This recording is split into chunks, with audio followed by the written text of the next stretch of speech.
Good afternoon, everyone, and welcome to a Friday of racing here at Tampa Bay Downs. Today's first post coming up in 35 minutes. We will have scratches, conditions, and changes coming up in a few moments. But first, we ask you to please rise, if able, as we honor America with the playing of our national anthem.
And thank you, everyone. Once again, a pleasant good afternoon to you all. Welcome to day number 57 of our season here at Tampa Bay Downs, a Friday of live racing action set to get underway in 33 minutes.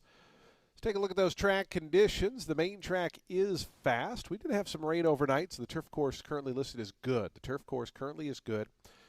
Partly cloudy skies, winds out of the southeast at 8 miles per hour. It's a little bit of a headwind for the runners coming up the home stretch and a bit of a tailwind down the back stretch. Temperatures in the low 80s as we get set for what should be a very comfortable day of live racing here at Tampa Bay Downs. If you have your programs handy, let's go over today's overweights, scratches, and changes. Starting in today's first race, race 1 kicks off the early pick 5. A scratch in here of number 3, I'm Hung Over. Number 3, I'm Hung Over is scratched. Scratch number 3, I'm Hung Over. Race 2 starts the early pick 4. There's no changes in today's second race. No changes, race 2. Today's third race on the turf course, jockey overweights. Number 5, Gold Light, is 1 pound over. +1 on the number 5, Gold Light. And number 11, Cruising Cat, 1 pound over. +1 on numbers 5 and 11 in race 3. Race 4 starts the Ultimate 6. There's no changes. No changes in today's fourth race. No changes, race 4. Race number 5, a couple of scratches. Scratch number 5, American Direction. Number 5, American Direction is out. Also scratch number 10, Last Bottle. Scratch 5 and 10 out of today's fifth race. Race 5, scratch 5, scratch 10. Today's sixth race starts the late pick 4. There's no changes in today's sixth race. No changes, race 6. Race 7, a jockey overweight for the number 5, Create Trouble, +1 pound. +1 on the number 5, Create Trouble. Number 5 is +1. Scratch number 6, Rashid. Number 6, Rashid is out. Scratch number 7, Uncle Truly. Number 7, Uncle Truly is scratched. And jockey change on the number 14, Old Flag. Make the rider Samuel Marin. Samuel Marin will ride the number 14, Old Flag, in today's 7th race. Do take note, both numbers 13 and 14 do draw in off the also eligible list. Again, numbers 13 and 14 do draw in off the AE list.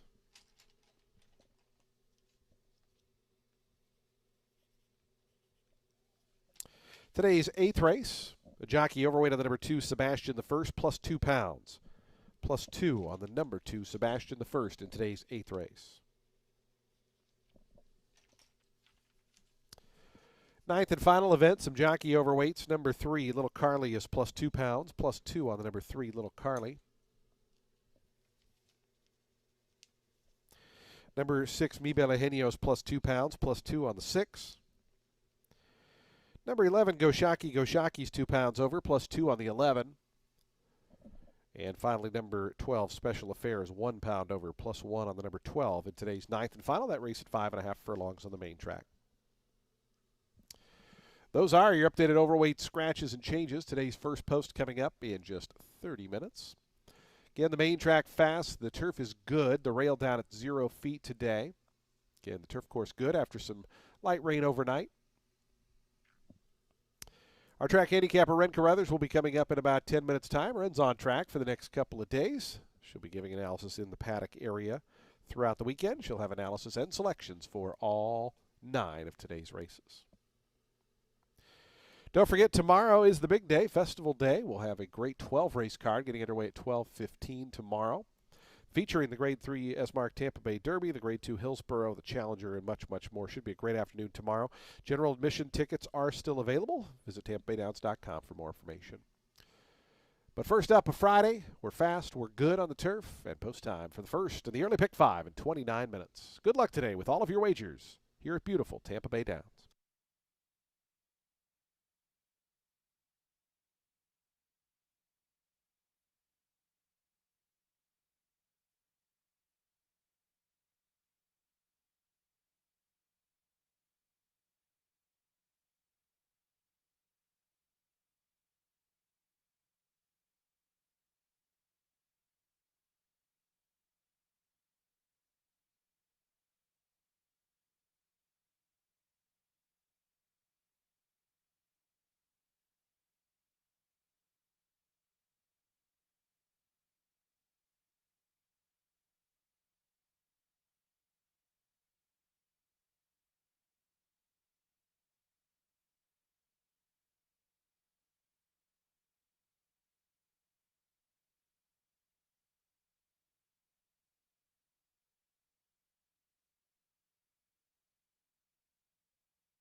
Well, good afternoon, Tampa Bay Downs. I'm joined here, it's Ren Carruthers, joined by Matt Carruthers for a great 9-race card. How are we feeling? Feeling good. Feeling good. I mean, we're what's the turf course listed? We're fast and good. So we're on. We had a little bit of rain yesterday, so it's a little bit on the Humid side. humid side, as my dad would say, humid, because you can't aspirate his H's. I'm using my sunglasses to keep the frizz down. Yeah, it's a warm afternoon here. It's as Phil Collins would say, it's kind of a no jacket required. Today, one of my favorite Phil Collins albums. Yeah. But I think today's card is good. I think it's a little formful. We'll see. That's going to change tomorrow. Festival Day tomorrow. Tampa Bay Derby, 12-race program. You're going to have price after price after price, and a lot of great horses running here tomorrow. My top pick right now is sitting on the board at 8-1 because right now we've got race 1 kicking off our early pick 5. It's main 10 for fillies and mares set at a mile 4 yards on the main track.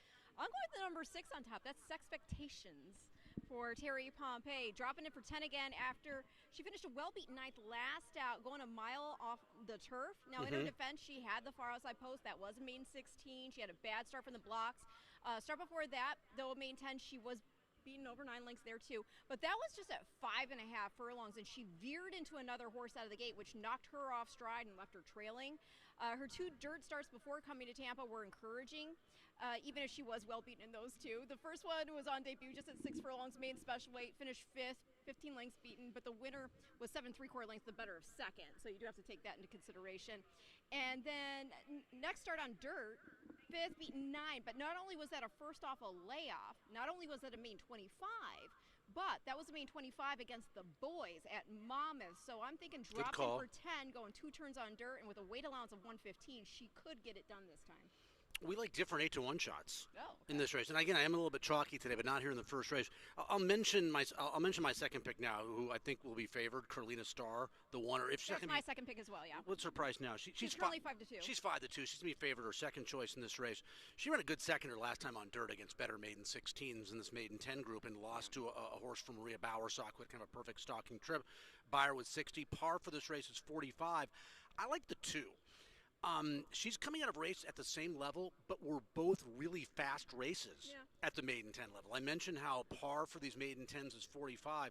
Lady Lila comes out of a race in which the winner, Katie King, earned a 65, then won again with a 66 and a 16-2L on February 15th. 2 starts back, you run third in a maiden 10, again par 45. The winner earned a 59. I mean, we're talking 14 to 20 points higher than par at the maiden 10 level, and she showed some speed in those races. So I thought it was a wide open race. I like the race she's exiting.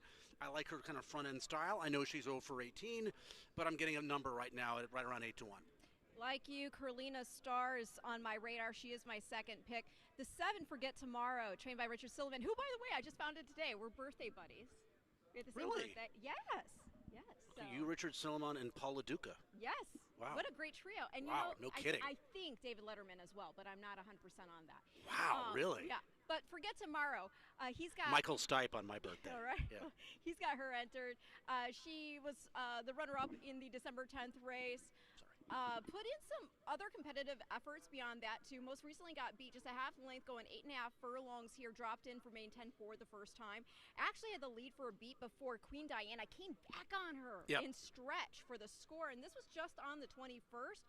She was the post-time favorite on that drop. I think she deserves a look again, of course, especially on the cutback to mile 40, but the wide draw at this distance, it could be a bit of an issue. I make this point all the time.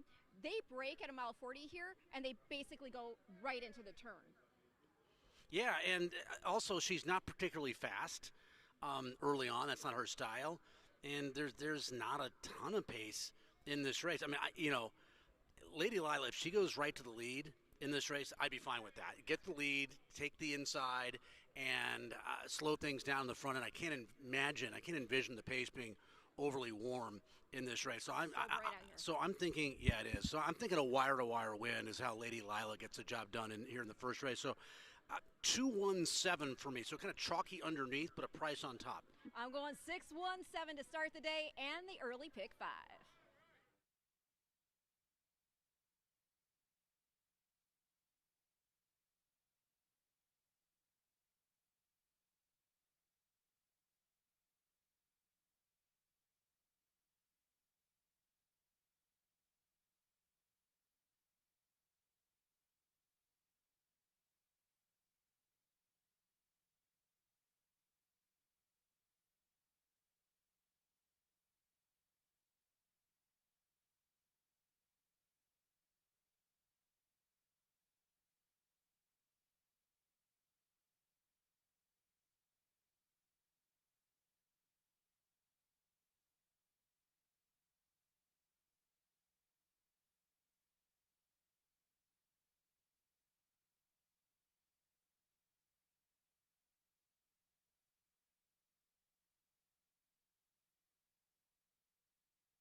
The horse is onto the track post-parading for today's first race, first of 9 here on a Friday at Tampa Bay Downs.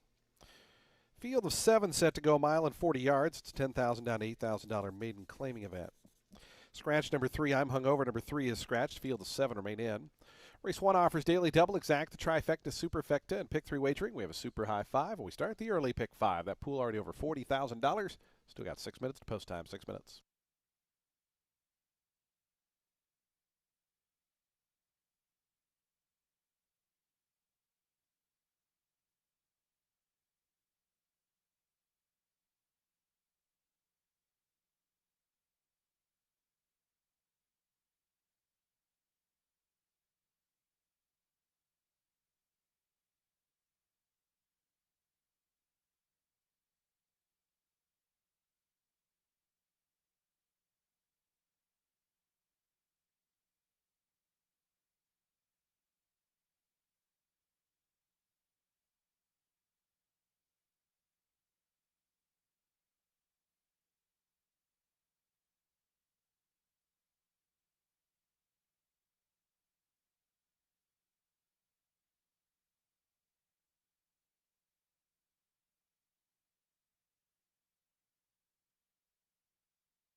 Two minutes to post time. Today's first race, the early pick 5 in 2 minutes.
Approaching the gate, 1 minute.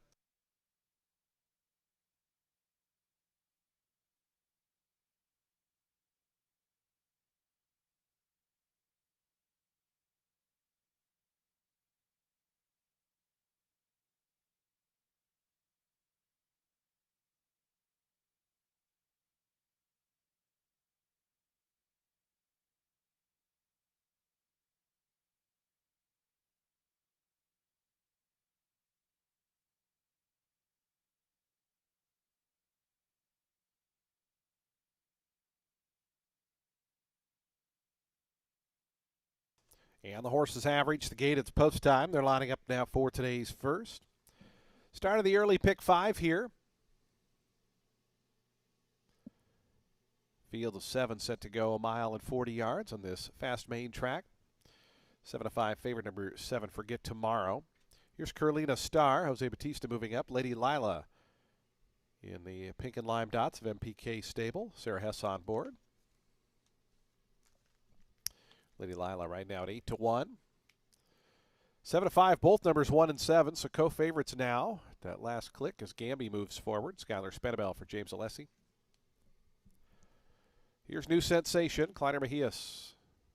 Juan Carlos Avila has had a great season here at Tampa Bay Downs this year. This horse right now 15-1. Winning on Forget Tomorrow, Jess's Brew will be all set for a start. Favorite Forget Tomorrow, co-favorite rather, goes in. Here's Jess's Brew, ready to kick off a Friday card. We're fast on the main track, good on the turf course. We're ready to kick off festival weekend. So they're in the gate. And the race is on. Lady Lila came away well, sprints right to the front. Expectations up from the outside now to challenge that runner. And those two doing battle as they go to that first turn. Up from the outside, Forget Tomorrow, Carolina Star. The two favorites are together 3rd and 4th. Right between them is New Sensations in the yellow colors, who's 5th. After that comes Jess's Brew in the 6th position, and the slow start has Gamby at the back early on. 7th and last, and about 10 lengths off the leader up front, who is Lady Lila. Sarah Hess and Lady Lila takes them to the back stretch, a length in front.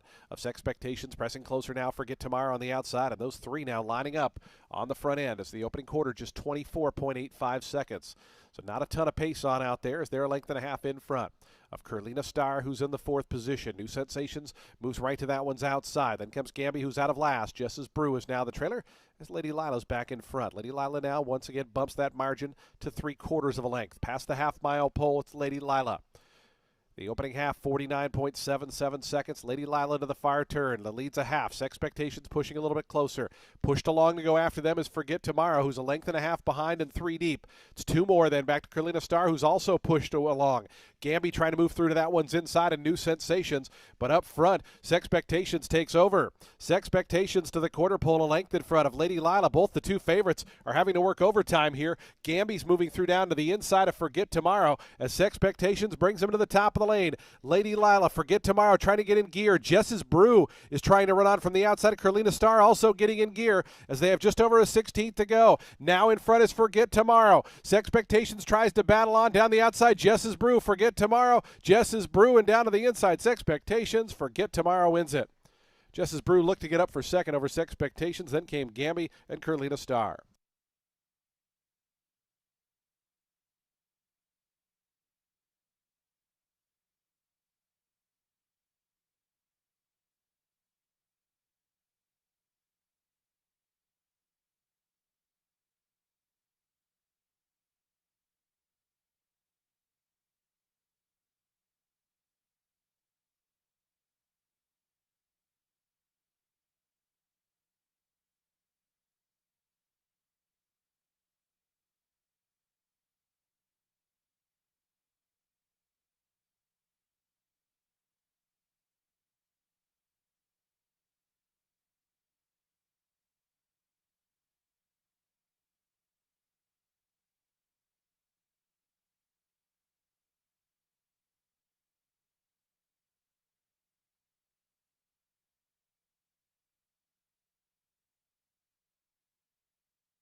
To take note, we do have an objection. The rider of the number 4, Gamby, alleging interference against the rider of the number 8, Jess's Brew, in the home stretch. This does not appear to affect the unofficial winner, who is your 8-5 second choice, Forget Tomorrow.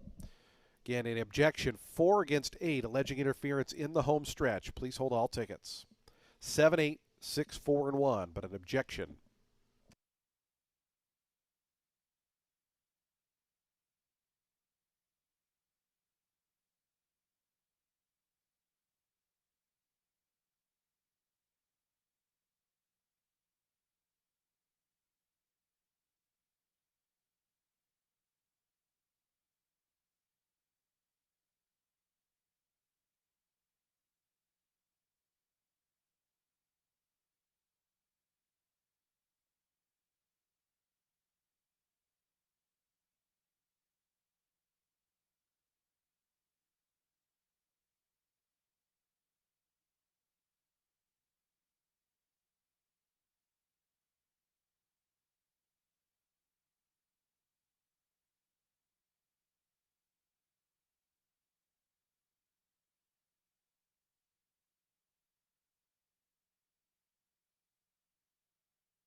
Again, the pan shot replay on there. Right now, here's the drone shot. Again, looking at the 8 who's on the outside, furthest out. The 4 is 2 horses inside of that one, along with the 1.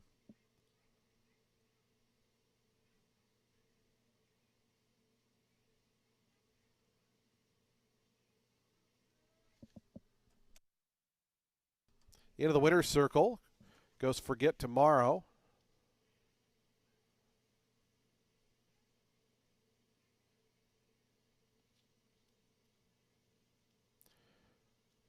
Forget Tomorrow, your first race unofficial winner, a 4-year-old Grey Run filly by Tom's Day Todd of Today Comes Once. Bred in New York by Stephen Wecker, William Ackenbaum et al.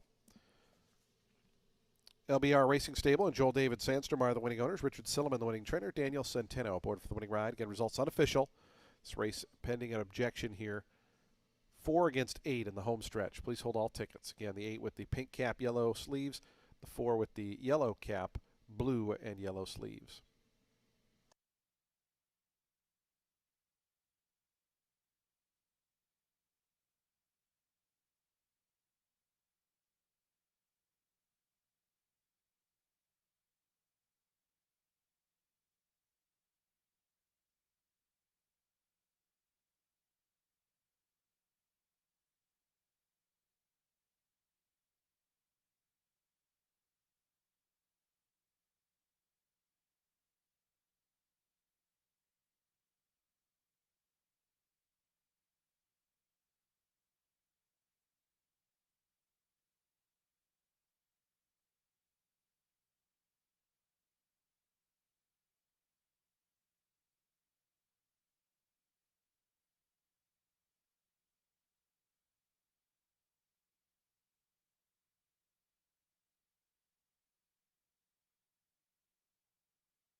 We are going to have a disqualification for interference at around the 8th pole.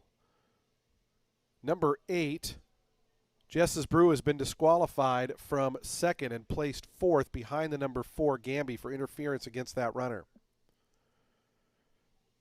Again, number 8, Jess's Brew, has been disqualified from 2nd and placed 4th. The new order finish now on the board, 7, 6, 4, 8, and 1.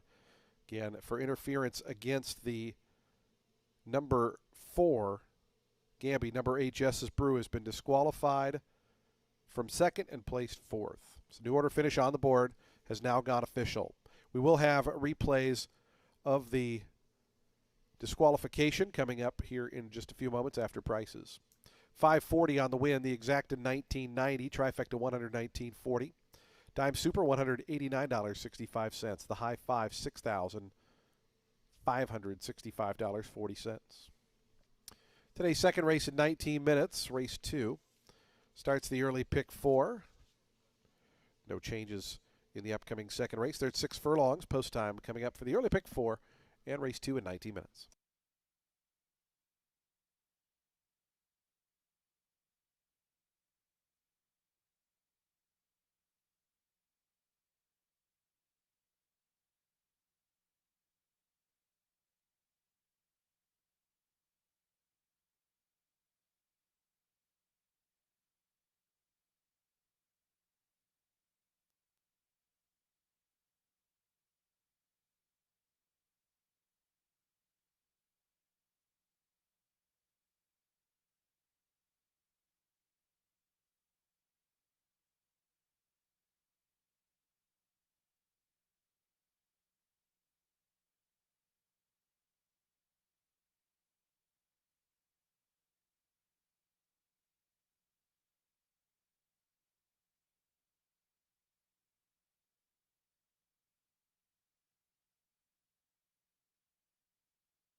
Coming up on the television monitor will be some replays. This first, the head-on. A couple of different points of the race. Right there, the 8 comes into the one who then has to bump the 4. And then additionally, later on, you'll see the 8 come into the path of the 4 right here. And the 8, therefore, disqualified from second, placed fourth behind the number 4 Gamby. Again, for multiple infractions in the home stretch. Now here's the drone shot. Again, you'll see the 8 come in a little bit here next to the 1, but will once again drift in under right-handed urging here in just a moment. And this forces the 1 into the 4, who gets knocked off stride momentarily, and then again you'll see the 8 here come again into the path of the 4. So the steward's ruling, due to multiple times drifting or causing interference to the 4, the 8 was disqualified from second and placed fourth.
right. Well, Richard Silliman told me he liked his horse in the first race, and she came through.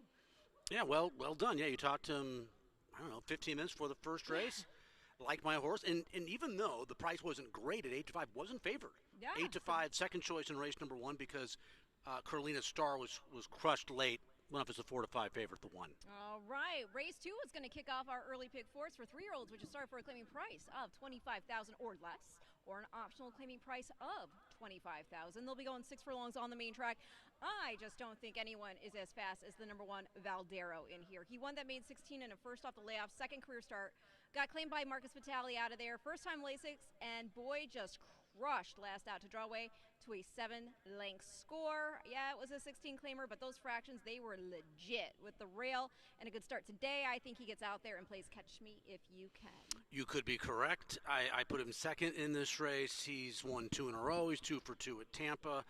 Lasix for the first time in that last start, February 4th. You mentioned he won by 7. The runner-up came back at the level February 20th. To win. I think the buyer came back 59. So, yeah, speed inside, great form, undefeated at the racetrack. He's going to be tough. The horse that I put on top, I'm really surprised that he's 10-1. Last I checked, that was the number on Union Kate. 4-1 morning line seemed pretty accurate to me. So I think his price will come down a little bit here over the next, whatever we have, 10, 15 minutes to post. And his 6 furlong race, Ren, was really good two back. So mile 40, not great. 7 furlongs, which that specialist distance, he ran okay. He was 3-5, and he lost to the 5-horse Charlie Mac in that race. But this race is at 6 furlongs. It's not at 7, and it's not 2 turns. In his 6 furlong win, he won by 11 1/4 as a lukewarm 9-5 favorite in an 11-horse field. I mean, he just destroyed that group. So if he can run back to that race, which I don't think is crazy to think, it wasn't that long ago. It was 2 starts back, and it was his last attempt going 3/4 of a mile. I think it's a good shot in this race. He'll be off the pace a little bit, and if you're with me on the 4 Union Kate, you have to hope that Valdero doesn't get loosey-goosey on the front, which could happen. You have to hope that a horse like Hardtop, the 3, Catamon, the 2, those are probably the 2 horses with the best chance. I'm not saying they can, but the best chance of putting a little bit of heat on the favorite. Well, the 3 Hard Talk's my second pick. In here for Rory Miller, 2 starts at this level, in the money in both. Got beat just a half length after setting the pace in the first try at the optional condition after getting the lead, dueled. Put the other speed away, but the 7 furlongs took its toll. Could not hold off, as we were talking about, Charlie Mac there in the end. Now, last out, cut back to 6.5. He had the rail. He sat back off the early going, saved ground, made a move and stretch to overtake the leader, which was Cadman, who's in post 2 today, for a 2 3/4 length score. Earned a career best figure doing that, and Cadman's actually my 3rd pick. I mean, why not, right? Yeah, the horse will be forward. And how about you mention Rory Miller, who doesn't have the biggest barn in the world, but I mean, what a meeting. Yeah. I mean, look at 3 for 18. Okay, that's pretty good. 5 seconds, 4 thirds. I mean, 8 out of 18, first or second, from a barn that I don't think is sending out a lot of 8-5s, in these races. So the barn's been doing really, really well. I ended up putting Catamon in 3rd in this spot. I put the favorite in 2nd. Catamon will be forward. Ronaldo Richards making it first off the claim. Claim. Blinkers off today. A solid workout, February 26th, at least on paper. Nearly a bullet, 2nd out of 22, that 48-2. And, beaten to Hard Talk, as you mentioned, in that February 11th race, in which Hard Talk did beat him at 9-2 easily by 2 3/4 lengths. We've got a little Sammy flipping, too, because he loses Camacho, but he's getting Sammy Marin. I mean, it's going from one really good rider to another. I will say, I mentioned the blinkers are coming off, but I don't think it matters. I think he's zippy with them or without them here. So, and he can at the very least get a piece of it on this cut back to 6 furlongs. Yeah, we'll see. I mean, he's only raced once without the blinkers. That was the debut. That was a state pride maiden special event at Gulfstream Park. So we'll see. I think he's going to be forward as well. And I guess with Union Kate, who I like in this race, he comes off a little bit, but I think he's got to stay a little bit closer maybe than he's been. Definitely that last race at 7 furlongs, he's got to be a little bit closer to the pace than he was in that race on the 23rd of January. Maybe we'll mention the 5, Charlie Mac was 4th in that Hard Talk race after he was 18-1 when he beat Union Kate, who was 3-5 in that race. We got riders up. Top 3 again? I am 4-1-2. 1-3-2 in race 2, which again kicks off the early pick 4.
On to the track post spreading for today's second race, $25,000 starter optional claiming event for 3-year-olds. They'll be at 6 furlongs over the fast main track. Field of 6 set to go. No scratches or jockey changes here in today's second. Race 2 offers daily double, exacta, trifecta, superfecta. Pick 3, we start that early pick 4, post time in 5 minutes.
Two minutes to post time. Today's second race, the early pick 4 in 2 minutes.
Approaching the starting gate, 1 minute.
And the horses have reached the gate. It's post time. They're lining up now for today's second race, start of the early pick 4.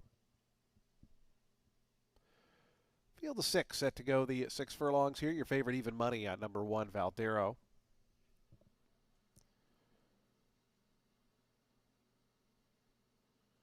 Here's Cademan moving up right now at 7-2, your second choice. Hard Talk to the third stall.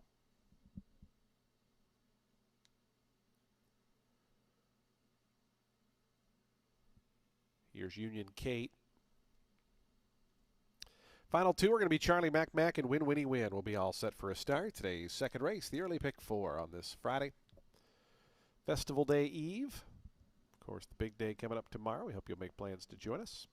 Win Winnie Win. Cipriano Gill to the outside goes up. They're in the gate. And the race is on.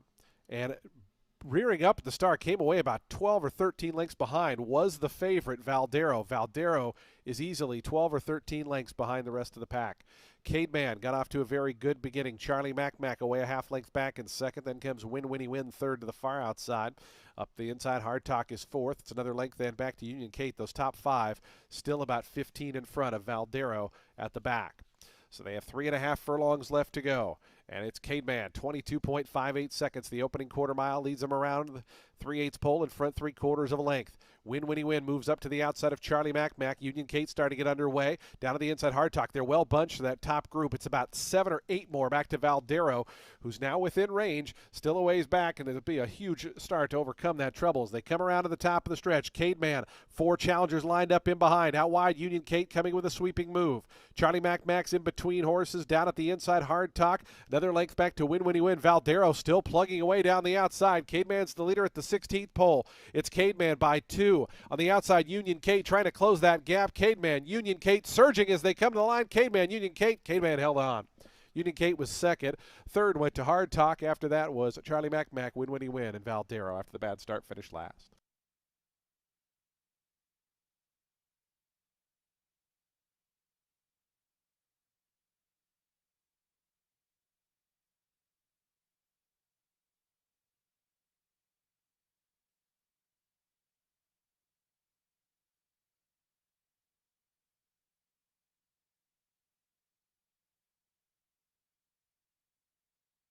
Stewards have posted the inquiry sign. They're going to look at the start involving number 1, Valdero.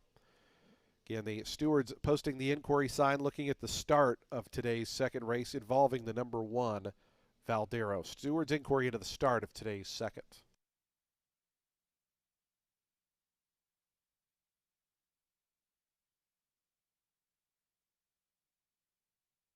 Two, 4, 3, 5, and 6, the order posted.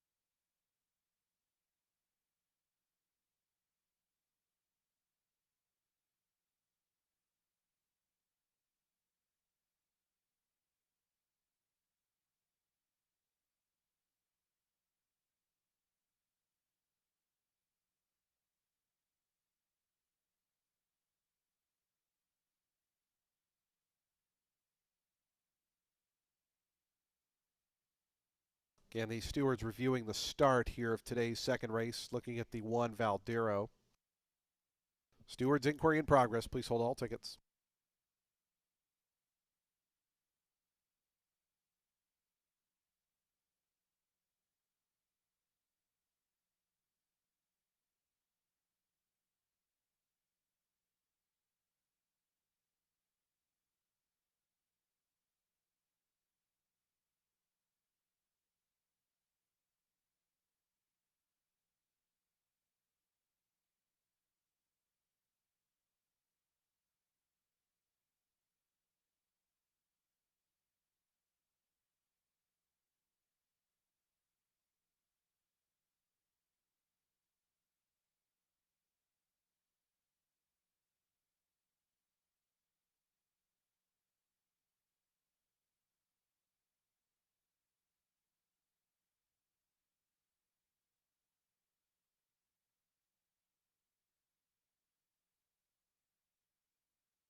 Into the winner's circle goes Cade Man, a 3-year-old dark bear brown colt by Neolithic out of O'Toole. Was bred in Florida by Helen and Joseph Barbizon. Paula Capestro is the winning owner. Ronaldo Richards the winning trainer. Samuel Marin aboard for the winning ride. Do take note, the stewards have ruled the number 1 has been declared a starter. The horse went to start the race as the gate opened and stumbled down and then reared straight back up. But the horse was given a fair opportunity to start. The button was hit right as the horse began to go downward. Again, you'll see in the replay when it comes up, the horse went down as the gate was opening and reared straight back up, but was given a fair opportunity at a start, according to the stewards, and is declared a starter here in today's second. Results are official, 780 on the win.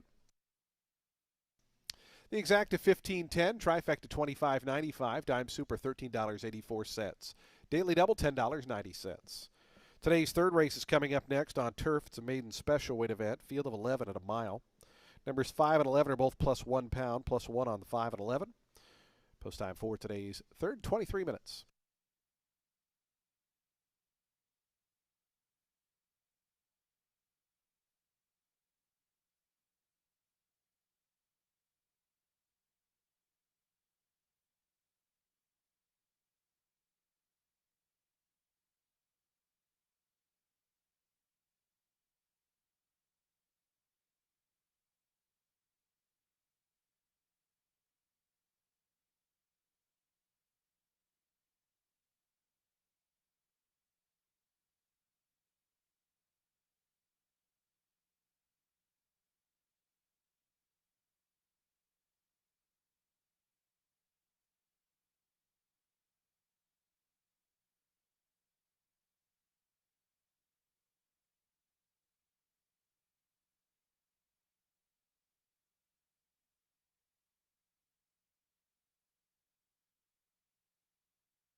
Matt.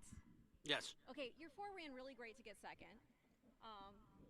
My second pick won there, but a lot of us were on Valdero, and so we're obviously pretty disappointed that he reared up at the start. It was over for him then. He actually, he actually made a pretty big move considering, I don't know what he spotted the field, 10 lengths, 12 lengths. I need the lead type who spots the field that kind of margin. It's over at that point, and when he misses the break, then you get the 2. Yep. Cattleman, who gets an easy lead with the blinkers off, and no one was able to get by him. Union Kate ran valiantly in defeat. Oh, I'm sorry, that was my third pick. And the margin was about a neck, I think. Yeah, and Hard Talk got third. But moving on, we've got race 3 here kicking off another pick 4. It's a main special weight for 3-year-olds set at a mile on the turf. And my horse was not the morning line favorite, but he is taking a lot of action. He's currently 3-5 on the board. The number 3, Instability.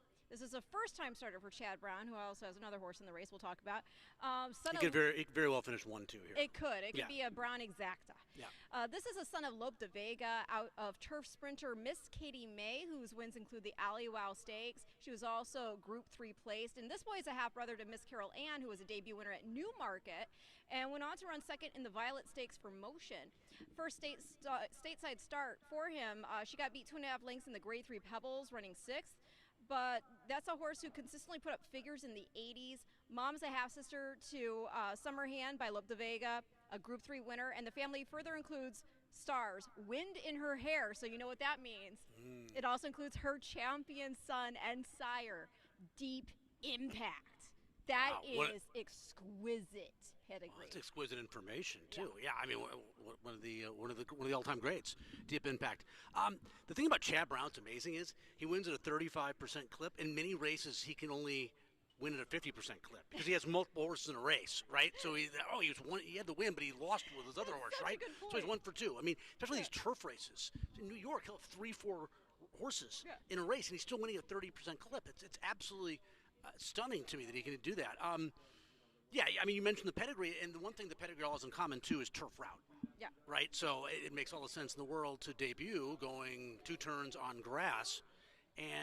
But I still went with the other Chad Brown, Democracy Defender, who that's Jorge Abreu.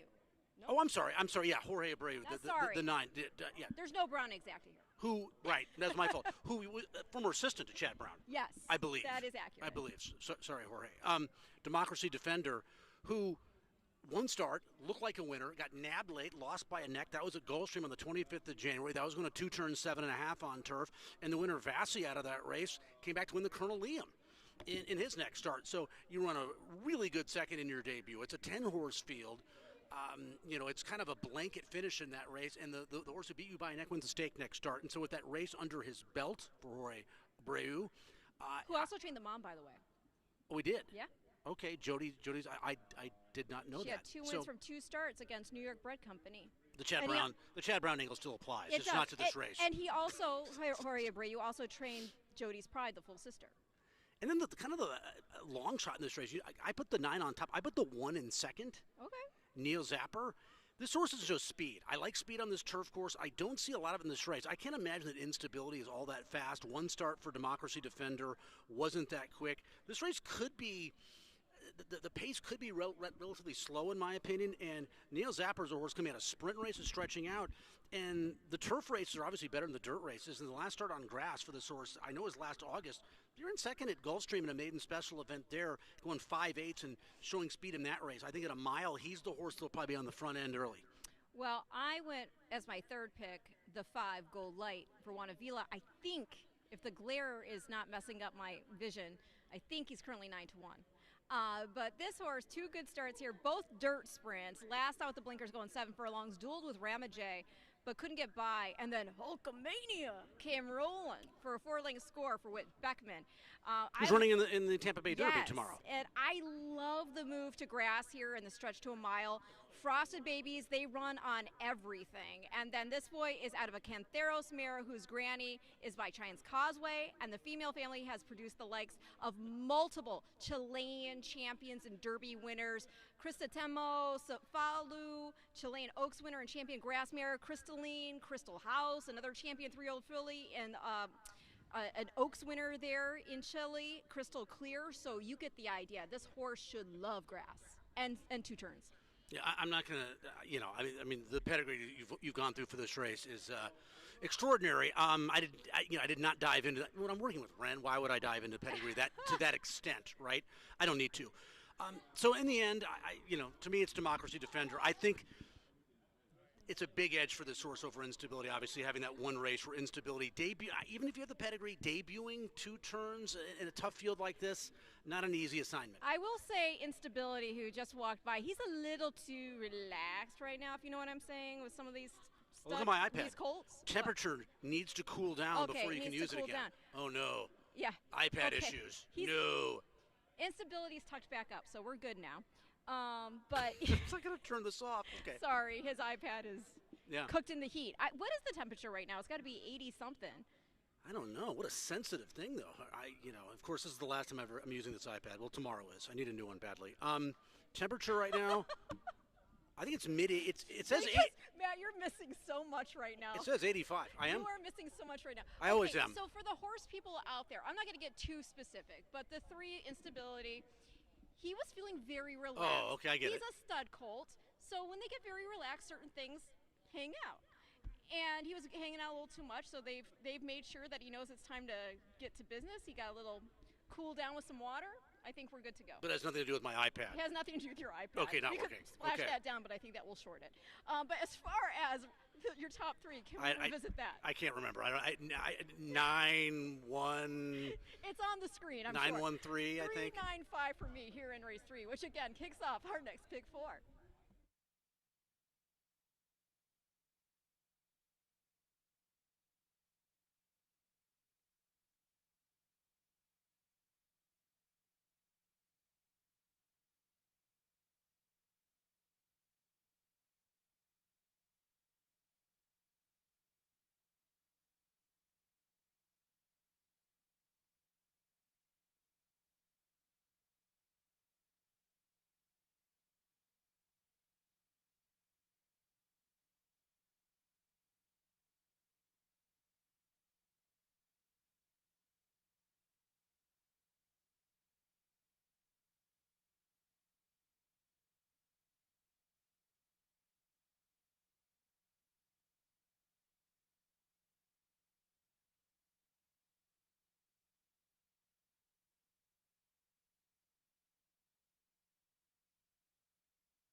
The horses on the track post-parading for today's third race, a maiden special weight. We're on the turf course for 3-year-olds at a mile.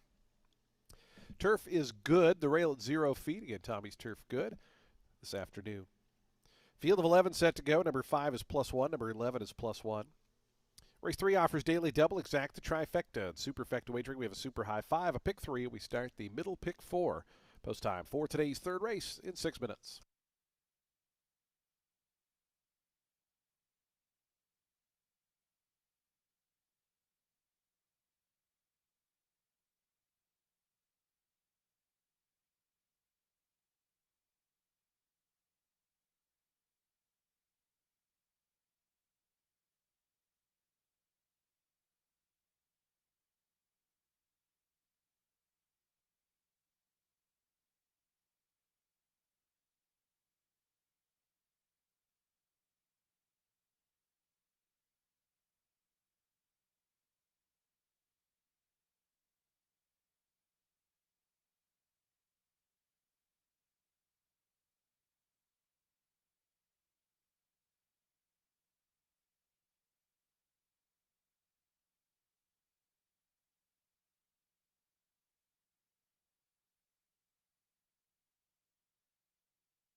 Fans, do take note. Number 5, Gold Light, came onto the track with blinkers on. They will be removed. Number 5 will race without blinkers. Again, the blinkers will be removed on the number 5. That horse races without blinkers.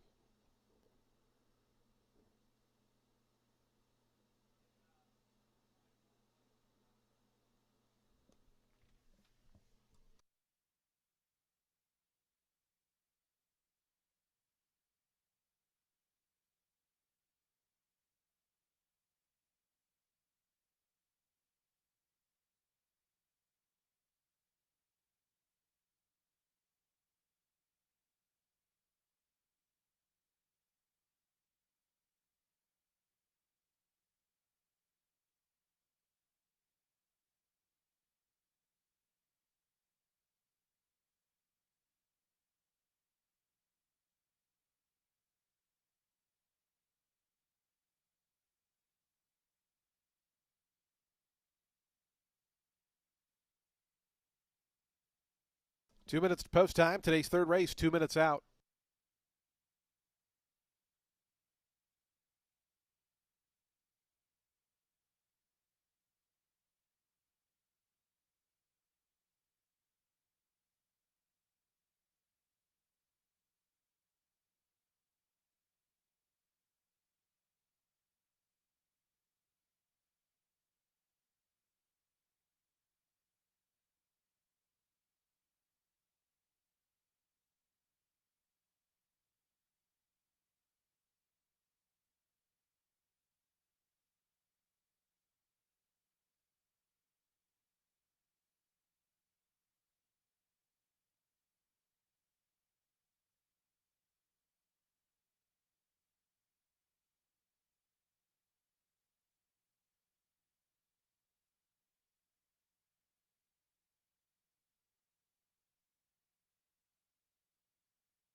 The horses have now reached the gate. It's post time. They're lining up for today's third race. Start of a middle pick 4 here. Field of 11 set to go the mile. Your 6-5 favorite, number 9, Democracy Defender. 2-1 on the first-time starter, Instability. There's 3 firsters in here, numbers 3, 10, and 11. The 3, the only one of those 3 taking any money. As Neo Zapper comes forward.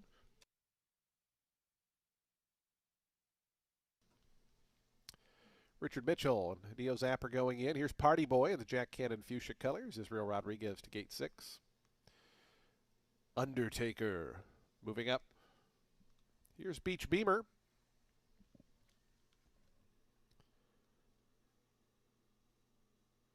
Beach Beamer to gate 2. Instability, the first-time starter. Samuel Marin for Chad Brown. Instability's been acting up a fair bit during this post-parade warm-up. So the 2 favorites, actually the next 2 to move in. Democracy Defender coming up to gate 9. Here's Instability to the 3rd stall. Instability up to the gate and right on in. Here's page 2 to gate 10. The final 3 are going to be Ray of Love, Gold Light, and Cruising Cat. Will be all set for a start. Today's 3rd. The middle pick 4 on our card. Gold Light to gate 5. And the final one, Cruising Cat. Hector Diaz Jr. to the outside. Big long shot at 67-1.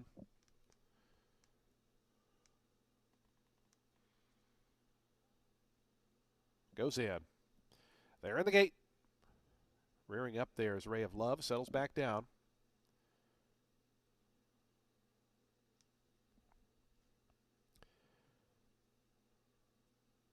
And the race is on. Things got a little tight for the favorite Democracy Defender at the start. Good start for Beach Beamer down toward the inside. Neo Zapper was away well. Undertaker is forwardly placed. Those 3 are the quickest as they come by the wire the first time round. After that comes the 2 firsters, page 2, Cruising Cat. They advance from 4th and 5th. Instability's toward the inside 6. Right alongside that one is Gold Light. It's a length and a half more back to Democracy Defender, who came away in 8th. Down along the inside, Ray of Love is 9th, but just had to tap on the brakes, did Ray of Love. It's another half length back to Landing Force, and the early trailer is Party Boy. As up on the front end, Undertaker takes over. It's Undertaker to the back stretch, a length in front of Beach Beamer, who's wrangled back in second. 23.14 seconds the opening quarter mile, and Undertaker steps away to a 2.5, 3-length advantage. Beach Beamer a clear second. It's then a gap of another 2.5 or 3. Back to Neo Zapper. Instability starts to move toward the inside, and Instability now all the way up to 3rd. Down along the fence. Following that move is Democracy Defender. Came right on through to now take over 4th. The 2 favorites are 3rd and 4th respectively as they go to the far turn. 47.67 seconds the opening half-mile time. It's Undertaker still there. Instability. Democracy Defender, after making that move, got shuffled back along the inside, was passed by both Gold Light and Neo Zapper.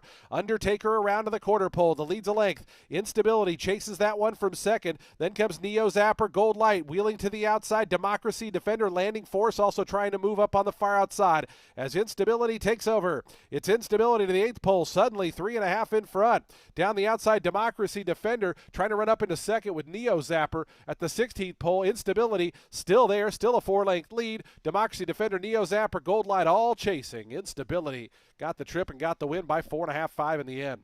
Democracy Defender was second. I think Neo Zapper might have got 3rd from Gold Light. After that was Undertaker, who finished 5th.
Instability bet down to 6-5 favoritism. Democracy Defender 3-2. They were 1-2.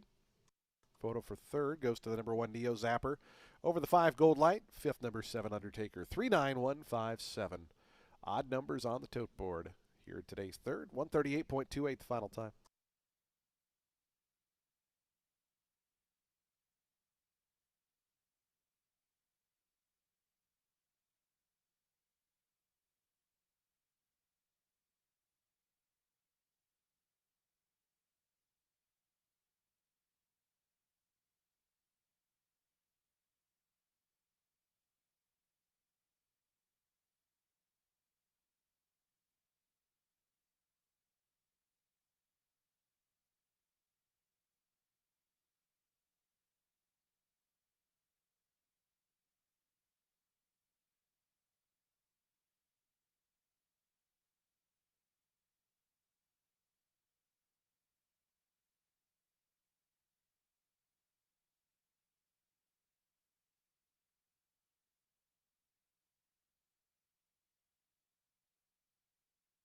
Results are official. 460 on the win for Instability.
Early double to jockey Samuel Marin as he guides Instability to a winner's circle presentation here. Debut victory for this 3-year-old bay colt by Lope de Vega out of Miss Katie May was bred in Ireland by Bill Krager.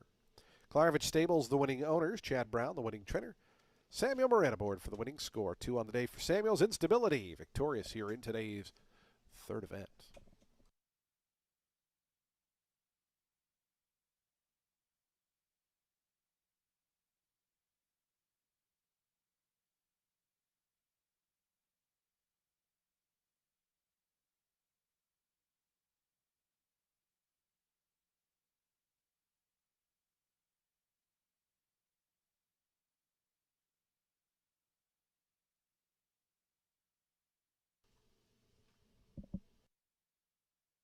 The exact of $5.30.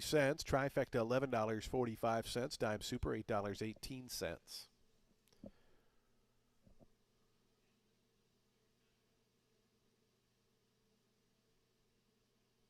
Daily double $10.30. The pick 3 $22.50 and the high five $385. Today's fourth race is in 23 minutes. Race number 4 here at Tampa Bay Downs. Field of 8 set to go. 7 furlongs, 5,000 claimers. No scratches or changes. Post time in 23 minutes.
How about instability, Matt?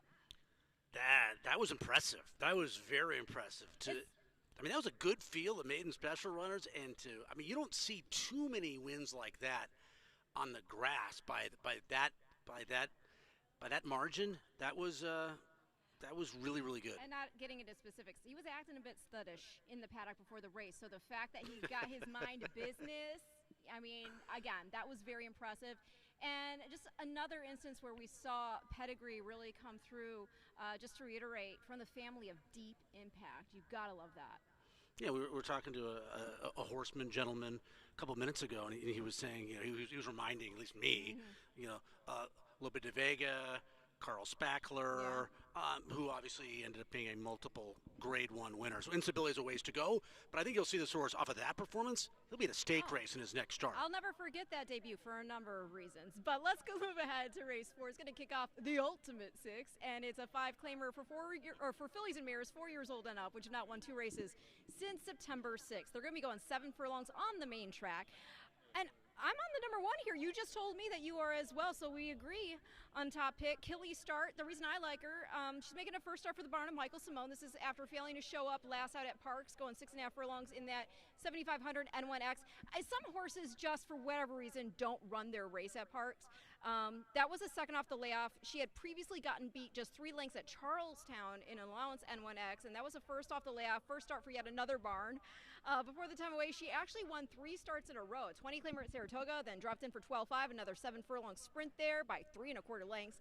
Got claimed, made a start for Jose D'Angelo, won again by 2 1/4, this time at Belmont at the Big A. 2 of those races now, they do show voided claims. And she did go to the bench after that last start, but I mean, she's not going to be clear to run otherwise, unless she is ready to go. And I'm thinking this is a soft enough spot that she could win. Also, is getting a big weight allowance. Yeah, I mean, you know, she's the morning line favorite, but I thought her price might go up a little bit. It's 6 to 1 now. Yeah, that's crazy. I think she could be 4 to 1, 9 to 2 post time. Here's why I liked her. That last start was not good. It was not good at Parks. I don't really have an excuse for her in that race, but there is a lack of speed in this race. Yeah. And it's not like she's lightning fast. Obviously, most of us, when we begin handicapping, we begin with number 1. We don't go outside the field inside. We go inside out. And if you look at her, if you start with her, like, oh, okay, maybe she's tactical. And then you go through the rest of this field, she's going to be first or second, I think, early on. For the most part, she's faced better. She's made nearly $300,000 in her career, so she has a lot of back class, we like to say. That win in New York, I know it was a while ago. It was 5.5 months ago, last September. The runner-up came back to crush 20 starters in her next start. So I think against this field, she's going to be forwardly placed. I think the pace is going to be relatively slow, and I figured the price would be better than the morning line at 3 to 1, and so far correct in that assumption and prediction as she's 6 to 1 on the board right now. You know, this is a race non-winners of 2 over the last 6 months. So this is a race we really want to look at pay attention to the conditions and who fits the condition best. And the horse that fits the condition best is the 3, Play Freebird, Ren, because you look back, non-winners of 2 over the last 6 months. This horse won September 5th, 2025. So this horse is eligible for this condition by a day. So you really, you know, some of these horses, you know, they haven't won 2 races over the last 13 months. So this happens to be an hours or 2 over the last 6 months. This horse wouldn't have fit this condition on Wednesday, and now fits it on Friday. So that's a little bit of an advantage for the 3. I agree, and I do respect her. I did not use her in my top 3. Big class dropper also. True. I just thought in this spot maybe the distance, I don't know. I went Josiah as my second pick. She's favored right now, I think. Yeah, she's cutting back from a mile 40 in the second start off the claim for Kathy Gucciardo, but she has enough speed that it makes sense. In the first start she had here off a long layoff, she showed pressing speed from the far outside post. She had some traffic issues. She folded. That was a 7-furlong 5 N1Y, which was won by a Foxy Lady. Josiah improved dramatically the next 3 starts with the fitness worked in. 2 runner-up finishes going 2 turns to 2 mares who won their next starts. And then Josiah, she got it done by 4.5 the next start out. So they bumped her up for the 10 level first off the claim, and she was game again. She was prominent at the half. But does that feel good? Cloud cover. It does feel nice. It feels nice. She was prominent at the half, but she did start to tire against that group, and it's understandable, especially when you note that she was being kept a bit wide going into that first turn, because again, it comes right up at that mile 40 distance. So back to one turn with all this fitness worked in, while drop back into a condition 5, I think she's due respect. And I actually completed my top 3 at the 4. That's Heaven's Express. And I know she's coming in from 8 N3L Company, one at the level here, coming from well off the pace to score that 6.5 furlong contest on February 18th. She just has a solid record at this track, in the money over this course in 7 of 12 and at the distance in all 6 starts at it. And I know this is stepping up, but the condition is obviously for horses who need a little assist in terms of recent form, and her recent form is really good. I'm just checking the odds. That's what I'm doing on the phone, folks. I'm just checking. I'm not ignoring her. I'm looking at the odds. Everyone in this race is between 5 to 1 and 10 to 1. Sans the 7, Pola of Trouble. So it's a very competitive race. I didn't see much speed, so I wanted speed horses in my top 3 or horses that I think against this field will show speed. That's why I put the 1 on top. Back class inside post will be forwardly placed. That's why I put the 6 horse in my top 3. I put her 3rd because, the 1 or the 6 gets the lead in this race. So it's going to be 1-6 or 6-1 early. At least that's the way I looked at this, and I don't think the pace will be all that quick. And then play Freebird, who fits the conditions so well, who's taken a massive class drop. I put in 2nd. I mean, she lost to Divine Actress in her last start. That's a 76, mid-70s, upper 70s, upper 70s type buyer horse. Do you have questions against this group at the 7 furlongs, though? Yeah, they still have too much to do. Yes. Maybe because she's not particularly fast. But, again, with the condition and with the fact that she's taken a massive class drop, the last time she was at this condition, she won as the favorite. 4 starts back, and she did it, going a mile 40. So, the 7 furlongs, that's the question for her.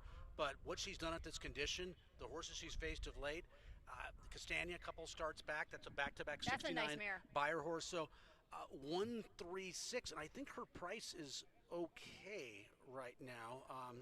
Can't find the odds right now, but 136 for me with Killy Star being the top selection. I'm going 154 in race 4, which again kicks off the ultimate 6.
Horses on the track, post-parading for today's 4th race, race 4, a $5,000 claiming event.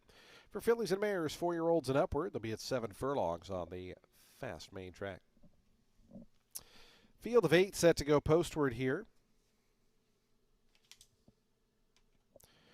Again, no scratches or changes. Race 4 offers daily double, exacta, trifecta, superfecta, and super high 5 wagering.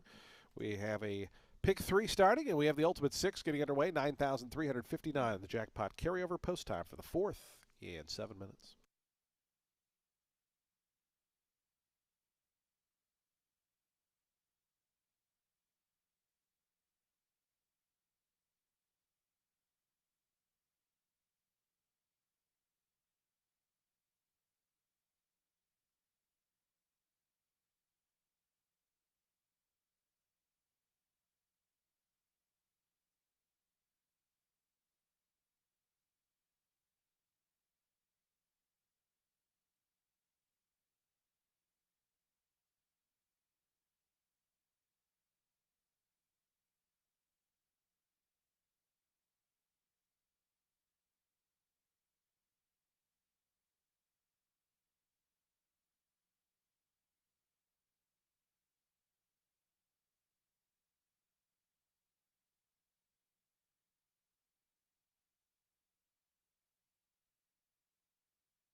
2 minutes to post time. Today's fourth race, the Ultimate Six, in 2 minutes.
The horses are now approaching the starting gate. Today's fourth race field, 1 minute away.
And the horses have reached the gate. It's post time. They're lining up now for today's fourth, start of the Ultimate Six. Field of 8 here at the 7 furlong distance, $5,000 claimers. Slight favorite here, the number 5, Josiah at 5-2. 3-1 on both numbers 1 and 6.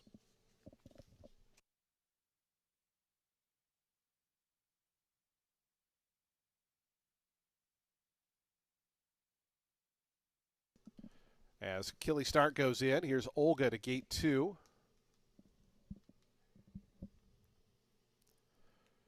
Foxy Lady moving forward. Play Freebird is going to be next to gate 3 with Pola of Trouble to gate 7. They're loading quickly here. We're just waiting on Heaven's Express and Red Eleanor as this field of veteran mares lined up. In fact, everybody in the field 5 years of age or older. Heaven's Express to gate 4.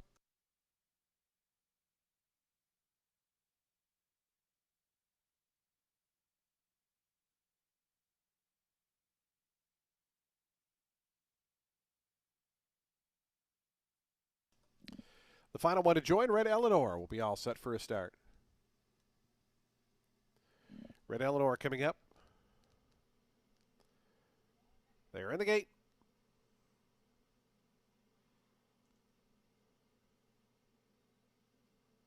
And the race is on. Foxy Lady got away quickly and bounces right out to the early advantage. Josiah between horses, and down to the inside is Olga. And Olga going to come up to challenge Foxy Lady on the front end. Josiah away in third. It's quickly 3.5 or 4 lengths more. Back to Play Freebird, who moves to the inside of Red Eleanor. Pull of Trouble's back in 6th. Then comes Killing Start. It's another 4 or 5. Back to Heavens Express, who is the early trailer. So they run up the backstretch, and Olga takes over. It's Olga in front 3/4 of a length to Josiah, who's now to second. Foxy Lady, who broke sharpest, settles third, 2 off the top. It's a break of 3 more then. Back to Play Freebird. Red Eleanor. Pull of Trouble's pushed along here in the early going from 6th. It's about 7 or 8 off the top. Then comes Killing Start. It's another 7. Back to Heavens Express, who's the trailer. 22.56 seconds with a slight breeze at their back. It's Olga just in front of Josiah. Foxy Lady sweeping up 3 wide on the outside, trying to come after this leader.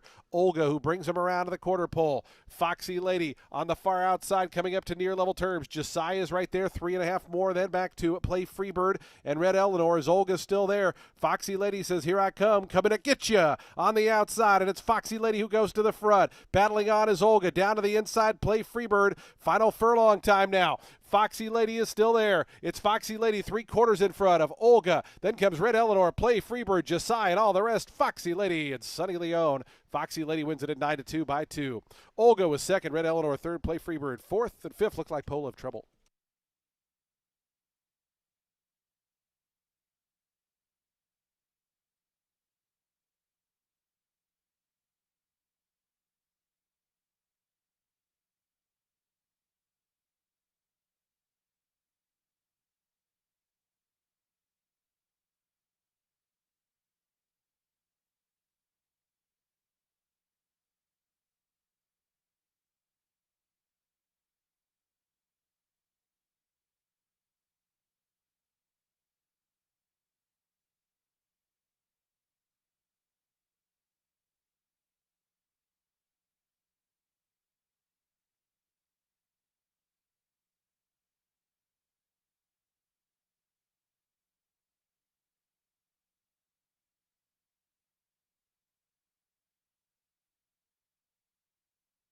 Six two 837. Foxy Lady 9-2 winner. Second, number 2 Olga at 5-1. Red Eleanor at 7-2 was third.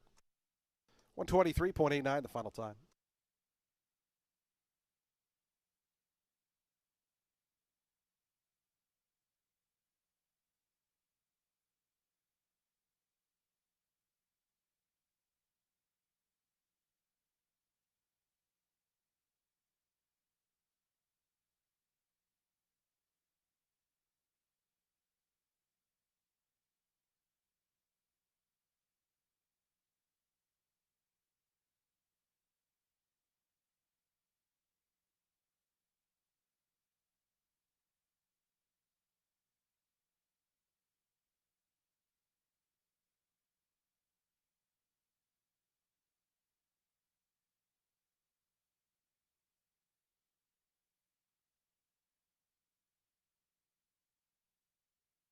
$11.40 on the win. Results are official. Foxy Lady official winner here of today's 4th event.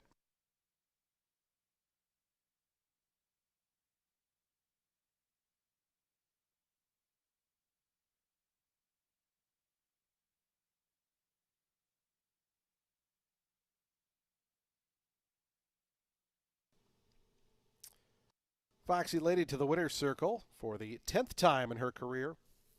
She's a 9-year-old dark bay or brown mare by Brethren out of Farah. Was bred in Florida by SCF Incorporated. Pedro Garcia, the winning owner and trainer. Sunny Leone aboard for the winning ride. Foxy Lady returns $11.40 for a $2 win ticket.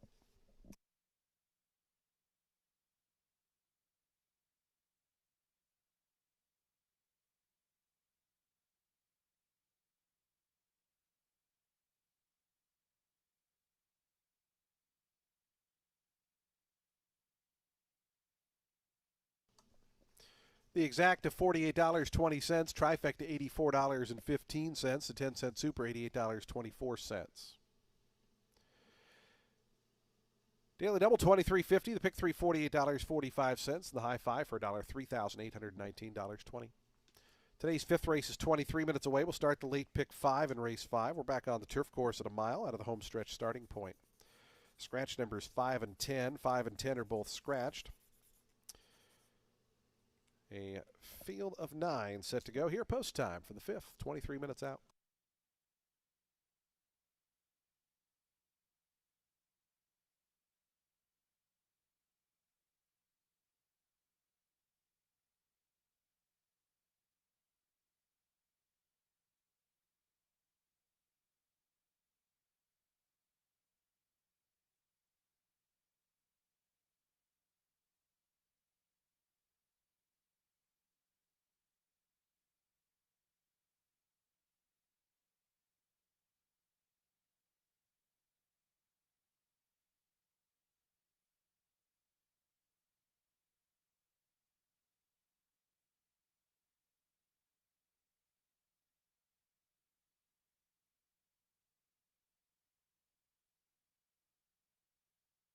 We had 3 claims in today's fourth race. Number 1, Killy Start, was claimed. Goes to owner Laura McKinney. Trainer Maria Bowersock. Maria Bowersock claims the 1. Number 2, Olga, was claimed. Goes to owner James Duthal. Goes to trainer Mike Simone. And number 4, Heavens Express, claimed by Martin Escobar Racing. Martin Escobar trains.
Mac Ruthers, it was Foxy Lady there in race 4. Yeah, I mean, able to break on top, drop back, sit in the garden spot. In the complexion of the race, racing cliche, changed when Achilles walked out. Missed the break. Yeah, missed the break. One horse missed the break. Thought she'd be forwardly placed, missing the break. She was the back of the pack. She was never involved. And Foxy Lady with the trip, maybe the most consistent horse in the field. I mean, a horse that's earnings are up near $275,000 for a career. Right on. Well, race 5 is going to kick off our late pick 5. Maiden special weight for 4-year-olds and up is set at a mile on the turf. The number 8's in for Chad Brown, making a 3rd career start. Second off the layoff, ran second on debut at Saratoga to stablemate Asbury Park, who went on to win the Grade 2 Jockey Club Derby Invitational. And the 3rd placed Tom Collins was the next out winner at Saratoga, put up an 80 buyer figure. Back in 6th was Rateco, who we recently saw win a 25 N2X here the other day for Scooter Davis. Now this boy, he went to the bench after that June debut, came back in January at Gulfstream, much faster pace than the debut despite the same distance, got within 3 lengths of Pitkin, who was the winner, who scored again out of there, took an optional 25 N1X at Gulfstream for Wilkes, put up an 88 buyer figure. Thought that was a good first start back and that he should be even sharper now with the blinkers while he's cutting back to this mile spin. You got Sammy Marin aboard. I like him a lot. Yeah, I don't have much to add, really. I mean, she said it all, and the horses won the 2, so everyone knows we're on the same horse. If he wins right now, you bet 2, you get back 3. So to make any sort of profit, your bet better be substantial. Let me just check this out, though, because we've had a couple. I mean, Foxy Lady was 9-2. Yeah. Right? So we've had a couple of upsets here. Of course, I'm having issues here. I'll get it in a second. But the pick 5s might be decent. Oh, here we are. So 1-2. If Arkhipov wins, the pick 5 still comes back 286, which isn't terrible with a 1-2 shot. So if you're alive for 286, wish you the best of luck. And I think many people, because 286 obviously means a lot of people are alive. Mm-hmm. They're alive here. They're going to start. They're going to single this horse in the late pick 5. Yeah. Probably as well. So that you really need this horse. So I have nothing to add. You mentioned all the horses. You mentioned Pitkin, who I thought was really good in that optional 25 too. You mentioned he needed the race. He was only beaten 3 lengths. The blinkers on will keep him more forward, especially against this field. We both kind of like Masad when he was entered February 6th. I don't like him here, though. I think this is a much February 6th, I said, right, because he was entered a maiden 16 here exactly a month ago, and we both liked him a little bit, and they scratched him from that race, obviously. This is so he hasn't raced until now. This is a maiden special event, so I kind of like the confident, scratching for maiden 16. This horse is ready to compete in a $55,000 maiden special event. Tony Ferraro's been a very good horseman for a long period of time. The only start on turf. I mean, you lose to Scythian. That horse won the Miss Grillo in his next start, was 3rd. Her next start, and was 3rd in the Endeavor, more recently. So those are some very good horses. Savvy, Scythian, very good runners in that event. Throw out the dirt race. Blinkers come on. Sign of confidence from the trainer. I put Masad in 2nd. Okay, that's bold. My second pick, Complete Response, the number 1 horse. As Mark Cassie trained 1 race, main special weight going 8.5. It was on the synthetic at Gulfstream. He looked a bit green out there to me, and they were bunched up through the early going, even though he was traveling in last. Took some time off. He's been working exceptionally well on the turf. Appears he has speed, and so the rail might actually be a gift here for him if Sonny Leon can get him out and dictate things up top. Son of Not This Time, and out of Juliana by Smart Strike, the Grandy Roshani. She was a graded stakes winner on turf with wins in the Matchmaker, the Gallarette, the Las Palmas. She also put up a 102 buyer figure, getting beat just a half length in the Grade 3 Eatontown. The tricky thing about this race is nobody's really in good form. I mean, you have a heavy favorite who should be because their form isn't bad. They were 5th most recently. No one's hit. The only horse hit the board in their last start is the 11 Pacific Standard. So I put that's my 3rd pick. So that's my 3rd pick as well, the 11 in this spot, because he's consistent. Because you look at it, 2nd, 4th, 2nd, 4th, 3rd, 3rd, 2nd. So 0 for 10, but 5 seconds and 2 third place finishes. He did have some trouble too at the last turf start for him. I don't really care about the dirt race, even though it was good. I mean, he earned an 83 buyer, ran 2nd. So I do like the fact that he's in good form, and I don't think the grass is going to be a problem based on his 2 third place efforts on turf at 6-1 and 9-1, and that 3rd place effort January 30th on turf. This horse broke very poorly in that race, and then was kind of slammed as well. So troubled trip, ran 3rd, then runs a very good 2nd on dirt. 109 was the final time of that three-quarters race. Now you stretch out to a mile. This horse will be in the mix. Is he good enough to beat Arkhipov? Probably not, but he's good enough to be competitive in here. Nick Goodwin, Betty Williams is aboard. So yeah, I like this horse too, as for all the reasons you just went over. Go ahead, remind us your top three. I'm chalky. 8, 2, 11 to start the late pick 5. Very similar 8, 1, 11 here in race 5, which, as he just said, kicks off the late pick 5.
Onto the track, post-parading for today's fifth race. Started a late pick 5. We're back on the turf course at a mile. 4-year-olds and upward out of that homestretch starting point. It's a maiden special weight event. Scratch 5 and 10. 5 and 10 are scratched. Field of 9 remain in. Race 5 has daily double, exact, trifecta, superfecta, pick 3, super high 5, and late pick 5. Wagering post time on the turf in 5 minutes.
Two minutes to post time. Today's fifth race, the late pick 5 in 2 minutes.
The horses making their way to the turf course. They are approaching the starting gate. Today's fifth race field, 1 minute away.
Horses on final approach. 1 minute.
The horses have reached the gate. It's post time. They're lining up now for today's fifth. Started a late pick 5. Field of 9 on turf here. Your 1-2 favorite, number 8, Arkhipov. 4-1 to the outside Pacific Standard, and it's then up to 6-1 for Complete Response, who's the first one to load into the inside. Zhao Long going forward. Here's Spurious to gate 7. Mossad to the second stall. Arkhipov, the favorite, up to gate 8. Here's Saint-Emilion.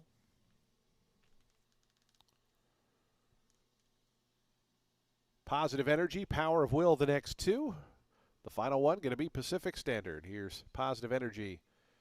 Sarah Hess for Francisco Alanis. Power of Will, Israel Rodriguez goes up. Pacific Standard, Betty Jo Williams for Nick Goodwin in the Jack Poling colors. They're in the gate. And the race is on. Spurious set for speed in the red colors. Then comes Saint-Emilion, who's close up. And Saint-Emilion is going to take the initiative and grab the lead. From Spurious away second, Mossad is third. Length and a half more back to Power of Will, who's a joint fourth with Complete Response. To the far outside comes Pacific Standard as 4 of them line up there in that third flight. It's a length and a half more to Positive Energy. Arkhipov gets over toward the inside, and 3 more to Zhao Long, who is the trainer, is Saint-Emilion. And Antonio Gallardo past the 6 furlong marker. Stretch that lead out to 4 now. Spurious is second. Then comes a lineup of 3. Complete Response. Pacific Standard 3 wide. Mossad down toward the inside. After that comes Arkhipov. Power of Will is third last. After that is Positive Energy, and it's still 3 or 4 more back to Zhao Long. 22.41 seconds, the opening quarter mile. So they have a half mile left to run in their journey. Saint-Emilion, that lead was 4. It's down to a length and a half now. Pacific Standard getting much closer now, within 3/4 on the outside. Spurious backs up a touch, is 2.5, 3 lengths adrift. Arkhipov, the favorite, coming through to the inside of Spurious, had a seam there, and Arkhipov, Samuel Marin guides that one up to third now to try to come after the top 2. To the far turn they race. Saint-Emilion, Pacific Standard. Arkhipov in striking range, just 2 lengths back in third. It's quickly 4 more back to Spurious. Then we come back to Complete Response. Zhao Long, who was last in the black colors, is winding up on the outside as Pacific Standard narrowly in front as they turn for home. Pacific Standard, but right to the attack is Arkhipov on the outside. These 2 to the 8th pole. Saint-Emilion still battling on toward the inside as they have 3 or 4 more back to Zhao Long, who's up to 4th, but Arkhipov takes off for home. Arkhipov and Samuel Marin by the 16th pole. Saint-Emilion second, Pacific Standard, and Zhao Long. But it's all Arkhipov. Arkhipov, the big favorite here, wins it by about 5-6 in the end. Saint-Emilion looked to hold on for second over Zhao Long. Then came Pacific Standard, Power of Will, and a photo for 4th. There we go, 4th.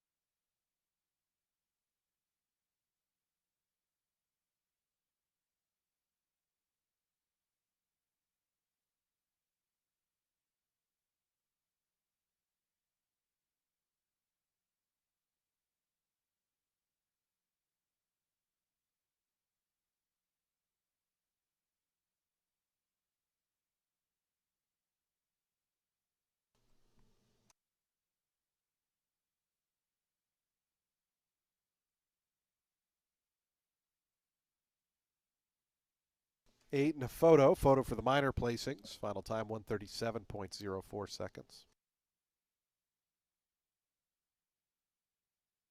8-3, 6, 11, and 4. 8-3, 6, 11, and 4.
Results are official.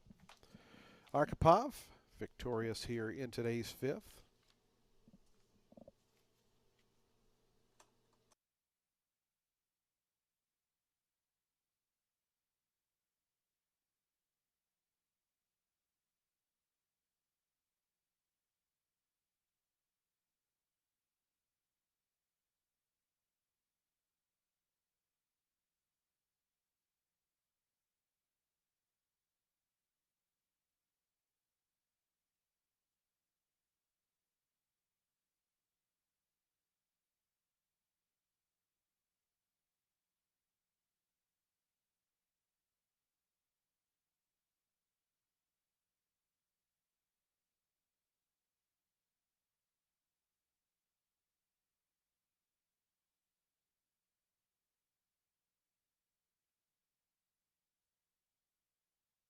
Arkhipov to the winner's circle. Breaks the maiden career start number 3, a 4-year-old bay gelding by Munnings out of Ireland's Call. It's bred in Kentucky by Hubert Vester.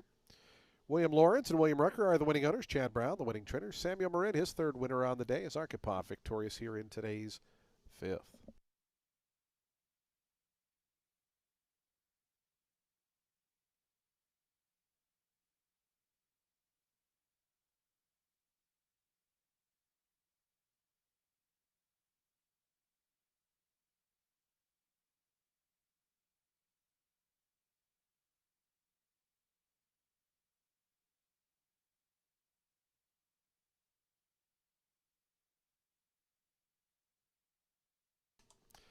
The exact $10.60, trifecta $78.65. Dime Super $45.53, and the Daily Double $11.60. Pick 3, $19.05. The early pick 4, $87.95. The early pick 5, $286. High 5, $2,539.50. Today's sixth race is coming up next. Race 6 starts at pick 4. It's a $100,000 allowance optional claiming event for 4-year-olds and upward. They'll be in 6 furlongs. Field of 6, no scratches or changes. Post time coming up for the 6th in 22 minutes.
All right, the favorite prevails there in race 6. Yeah, I mean, perfect trip, stalking. Or, I'm sorry, race 5. I'm getting ahead of myself. Arkhipov, yeah, garden spot, made the move around the far turn, did Sammy Marin, opened up, and won easily. Hey, the 3 ran extremely well in defeat because, I think Antonio Garda said, hey, the only way I can beat a 1-2 shot is supposed to win is by getting a huge advantage early. He went fast early, 22-1. He slowed things down for the second quarter. That horse held on for second. So top 2 I thought were very good, obviously, especially Arkhipov, your winner for Chad Brown. 2 on the afternoon. Okay. 2 for 2, right, for Chad? Yes. Yeah. Because we had Instability win first out earlier on. Who also freaked. Yes. Yeah. So race 6 is going to kick off the late pick 4. I would assume everybody's alive in the late pick 5, but it's a fair assumption, I think. yeah, we've got another wager rolling for you here, and this one's for 4-year-olds and up, which have never won 3 races other than maiden claiming or starter or state bred, or which have never won 4 races, or an optional claiming price of $100,000. They'll be going 6 furlongs on the main track. I think we're all on the same horse here. The number 6 Madhouse in for Van Winkle. This horse has been off since finishing last, but that was in the Breeders' Cup Sprint at Del Mar. And he was drawn out in the 13 hole, went wide, was in with the likes of Ben Tornado. He had won 4 consecutive starts before that, first beating up on competition at Canterbury, your old stomping grounds, and then he proved graded medal. That's where I cut my teeth, Ren. Yeah, scoring That's where I cut my teeth. Grade 2 Gallant Bob for then 3-year-olds. As for the Tampa form, yeah, winless in 4 starts over this track, but he did run second to Sam F. Davis winner John Hancock on debut. Start 2, they stretched to 2 turns. He had traffic trouble. Start 3, he tried Stakes Company in the sophomore while still in maiden. Then in against maidens again, he dueled and he got put away by Listen Up Chance, who ended up 3rd and is now a stakes placed runner. Put up a 93 buyer figure running 2nd in the Palos Verdes Stakes at Santa Anita. Also looks like this boy's working really, really well ahead of this return.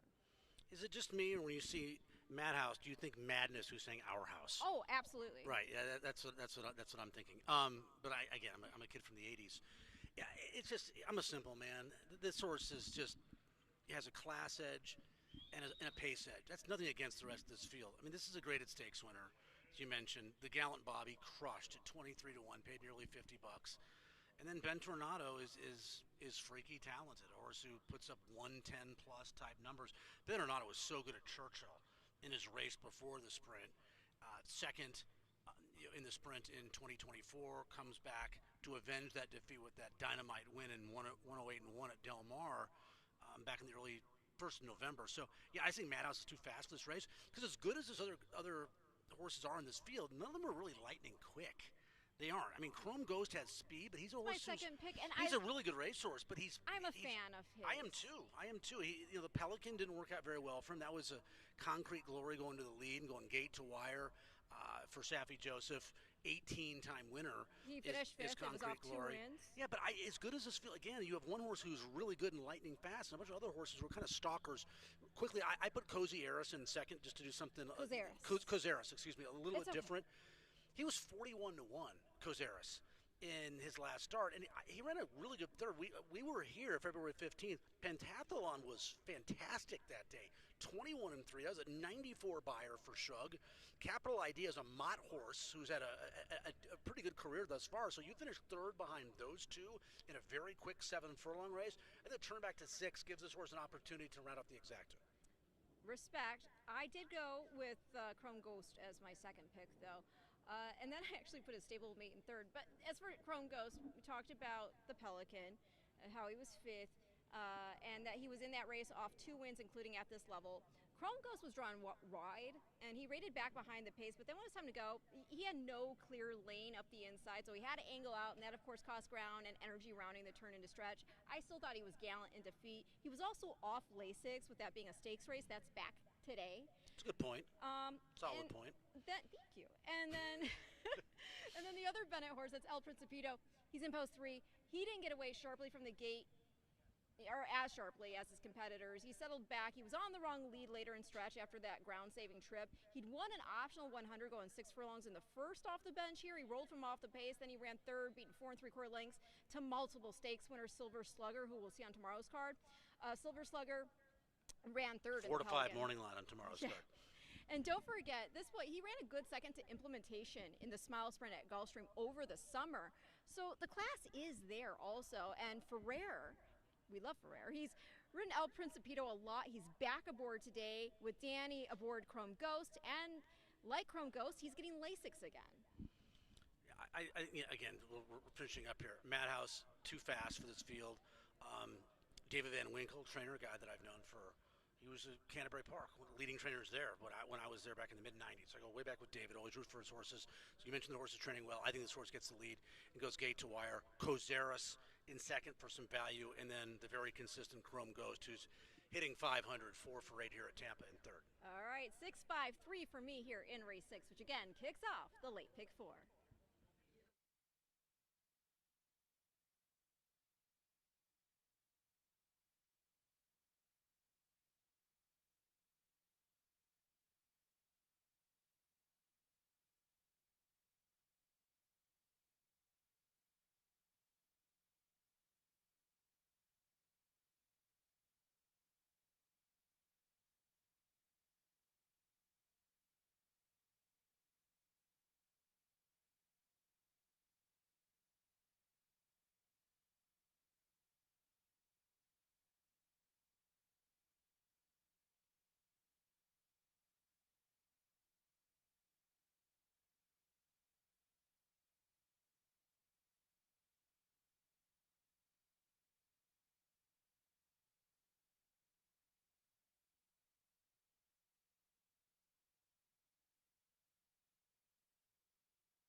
Attention racing fans, we have a jockey change being announced for the first time in race 7. Turning your programs to race 7, number 13 Cool Rags will now be ridden by Richard Mitchell. Richard Mitchell will ride the number 13 Cool Rags in today's 7th.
The horse is on the track, post printing for today's sixth race. Race 6 starts the late pick 4.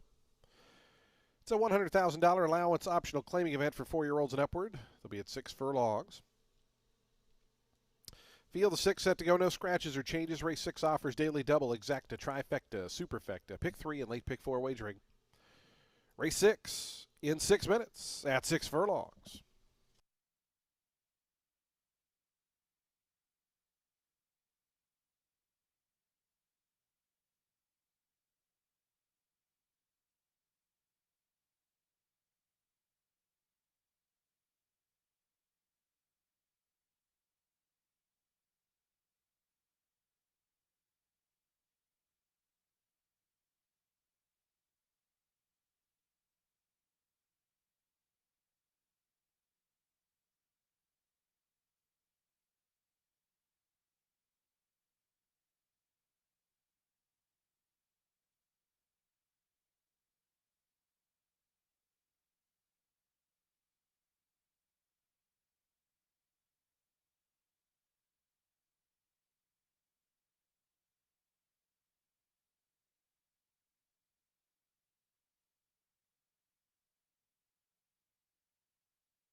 Two minutes to post time. Today's sixth race, the late pick 4 in 2 minutes.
The horses are now approaching the starting gate, today's sixth race field. The late pick fours in 1 minute.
And the horses have reached the gate. It's post time. They're lining up now for today's six. Started a late pick four.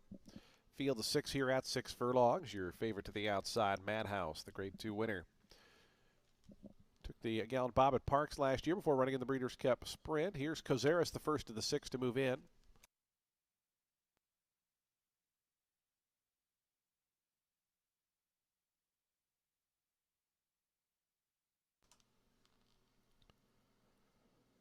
El Principito to gate 3.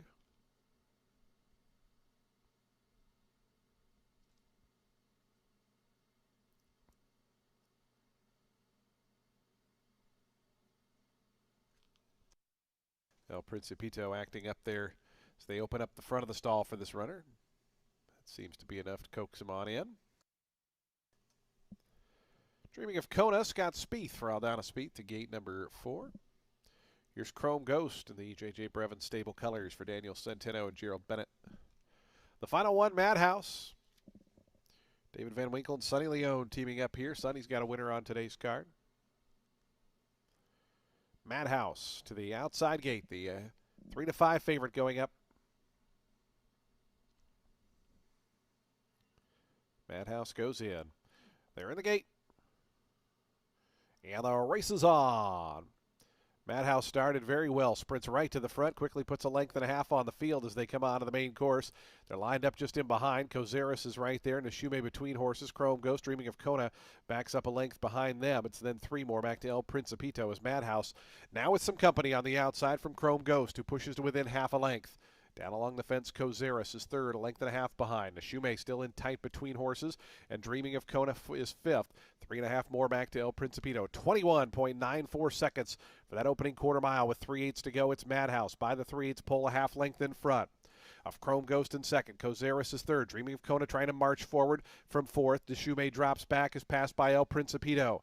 As they come around to the top of the lane, Madhouse tries to let it out a notch. Now a length and a quarter in front of Chrome Ghost, who's been chasing throughout. Dreaming of Kona up on the outside. Kozaris took the shortest way home as they have a final 1/8 of a mile left to go. Madhouse is still the leader. It's Madhouse by 2 now. Chrome Ghost down at the inside. Kozaris after that. Dreaming of Kona, 16th to go though, and it's Madhouse in command here. Madhouse going to go on to win the return to the races in good style. Won it by 3.5 in the end. Dreaming of Kona fought back to get in a photo there with Chrome Ghost. After that was Kozaris in fourth. El Principito is fifth. 108.85 seconds, only 0.18 off the track record. That track record stood for 14 years. Big effort here from Madhouse.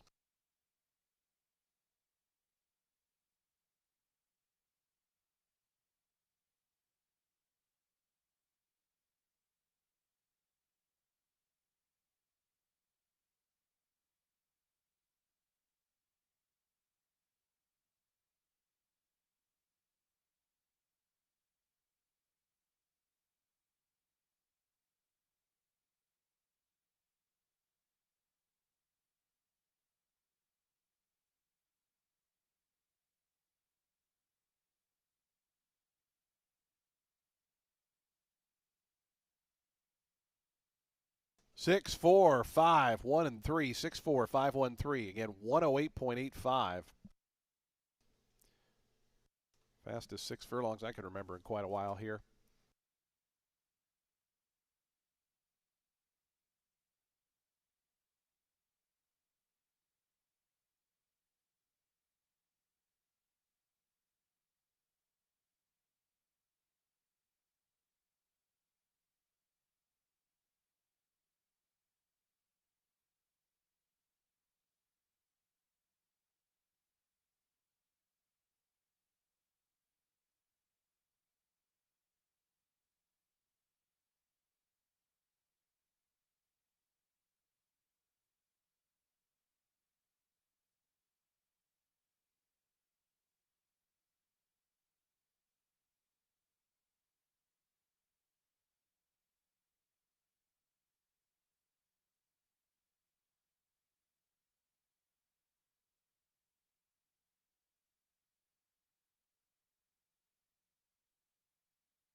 Results are official. Madhouse returns 340 for the win.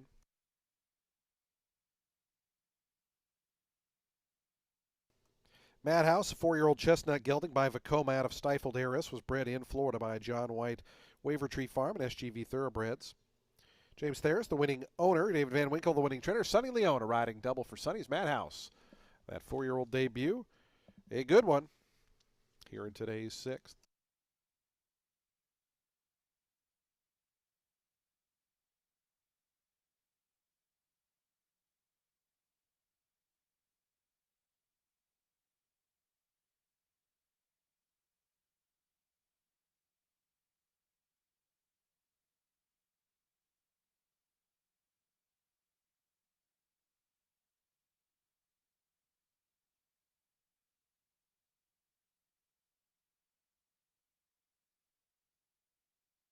The exacta 910, trifecta 1470, dime super $7.97. Daily double 240, the pick 3 1705, the pick 4 $49.55. Today's 7th race is on deck in 23 minutes. We're on the turf course for the final time this afternoon. 4-year-olds and up over this good going. Scratch 6 and 7. The 13 and 14 both run, both with different jockeys though. Number 13 Cool Rags, Richard Mitchell rides. Number 14 Old Flag, Samuel Marin rides. Post time for a full field of 12 on turf out of the chute. Coming up in 23 minutes.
gets it done in race 6 to kick off the late pick 4. So very chalky start also to the late pick 5. He went 8 and 4. Just off the track record. What did Jason say? 17 100s? I thought I heard him say something like that off the track record here. So, oh yeah. my gosh! And by the way, obviously a lot of people had wagered on Madhouse. You could hear the grandstand erupt as he came toward the crossing that finish line. And I was happy for David Van Winkle. Like, as I mentioned before, I've known him for 30 years. I got a chance to talk to him in the paddock. So it's been a little snake, but his horse has been running 13 seconds at this meeting with just 3 wins. So glad to see he get that win with Madhouse, a very, very talented racehorse who will be in a stakes race for sure at his next start. And a shout out to Chrome Ghost. He ran really well too. They just lost the bob for second to Cazares, who you talked about. Yeah, no, it was good field, but one horse a little bit better, a little bit faster. All right, well, let's talk about race 7. We got a 16-claimer for 4-year-olds and up, set at 8.5 furlongs on the turf here. The number 5, Create Trouble, in for the babe. Rick Dutrow loses Marin, but gets Cipriano Gill. Had the far outside post last out. This is on the same day that speed was holding, right? Yep. Winner into it had been the pace setter. Drama Course, merry-go-rounded in second. Create Trouble was taking a serious drop in class from the last turf start he contested, was an optional 50. N1X at Aqueduct. And in that race, he got in the lead from the rail, ultimately tired, and that race was a mile and 3/16. Now, he'd won a 12.5 at a mile the start before that, having rated about 2 off the early pace. So, yeah, I think with this better draw, surface not showing any particular bias, he could step up that game. Hey, babe. Yeah, he had an outside post February 7th. You already went through the kind of the machinations, with the turf course was playing, and the top 2 were 1-2 the entire way. So to close from that post and finish third, impressive. You're dealing with horses like Muratawid, an optional 50 in New York. That's a 90 buyer type. Runner up in that race, went to Laurel and won an optional 12 at odds of 7-1. That horse won an optional 35 at Gulfstream. Get it together. In his next turn. I know I can't get my notes are everywhere. I can barely read them. But really what we're trying to say here is this horse is faced better. I think it's a good distance for this horse too. I think a mile 16th is perfect for him. And the price, hey, look at the board in this race, folks. Talk about a good betting race. Here are the odds: 8, 6, 7-2, 9, 9-2, 9-2, 10. Then some huge long shots, 12, 7. Really, really good gambling race. We both like Create Trouble to get a nice tactical trip, and then facing better for the most part, and a better than look third at this level February 7th. Okay, well, my second pick, and I don't know, 15-1 Morning Lion. I think he deserves a little more respect. The number 12, Mr. Crowley. I know he was well beaten last out, but that was off the turf. And he popped the gate open before the start of the race. Start before that was a first off the layoff in December. He was drawn wide then too, hadn't run since August. Ran 7th, but the beaten lengths were just 6.5. That was an optional 32 on 2X. He'd been running against optional 25s at Gulfstream before that. And the last time he ran for 16 on the grass, he won with the Hess Express aboard. Yeah, and he wasn't too far off the pace that was pretty hot at Tampa December 5th. And that race fell apart. I mean, it was a 10-horse field. Where was your winner? Innately Good last early on the race. Where was your runner-up at the half-mile pole in that race? Second to last. So he made a middle move in kind of a hot pace. Innately Good came back and didn't run great in his next start, but he ran 5th in a very tough race at Gulfstream, in a 50 beaten claiming event in his next start. So I thought he could win. In second, I went with the horse who I think is your favorite right now, Mad Dog and Joe. This horse is quick, has Jose Ferrer aboard. Could Drama Chorus, the 1, and Mad Dog and Joe get into a protracted speed duel up front? It's possible. But do you think he held on last out because of the speed favoring track that day? Yeah, obviously he was helped by that, but he's run a lot of good races. You don't just have to look at his last start. He was running some great races on the synthetic at Woodbine. He's a fast quality racehorse. And you got Ferrer aboard. Who's made $200,000. Nobody better on the front end than Jose. And I thought the winner had a perfect trip in that February 7th race. So I went with him in second. I think he's your current favorite. And in third, I went with Coach's Meeting, the 9. Another runner that I'm kind of tossing the dirt races. Don't care about them because this isn't a dirt race. And you look at the last grass race, it was a strong win. Maybe it was a little bit of a softer group. I still like the way he won that race by a neck. The runner-up in that race came back and ran a decent 4th against better company in his next 2 starts. So the grass races, I think, make some sense for Coach's Meeting. If you toss the dirt races, he's a player in here for Richard Silliman, looking to win his second on the card after winning the first race. Only 2 mounts all day for him. Yeah, well, the 2, speaking of the number 2. Or 2 runners all day, I should say to him. Yeah. He's not riding. No. Smart Striker. This horse is making a first off the claim for Van Winkle. Ran third last out, beat 9 3/4 lengths. That was a 10 claimer on the main track. Race was just 7 furlongs, and he was in there off an 11-day turnaround. He put in a pair of solid efforts on the grass here prior to that. Got beat just a length and a half in that mile and a 16th edition of the Tampa Turf Test, the starter handicap series. And then he got the Shoto last out in that 16 claimer on Davis weekend, where again the speed was even better than usual. He came from off the pace, so I thought that was a big effort. I'm going to put him third. I mean, hey, this is one of those races you could tell me you liked. Hey, I like Lord Knows. I go, okay. I mean, it's a horse who's won his last couple of starts. Hasn't raced in a while for Tim Padilla, but even though those wins were at Canterbury, it's a horse who's won over this turf course. You can go through this field and make a case for everyone. That's why it's a good betting race. That's why we love turf racing. But you have to make a decision. In the end, we're on the same horse. Create trouble. I went 5, 8, 9 here at a very difficult 7th. 5, 12, 2 for me in race 7.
On to the track for today's 7th race, a $16,000 claiming event for 4-year-olds and upward. They'll beat a mile and a 16th over that good turf course.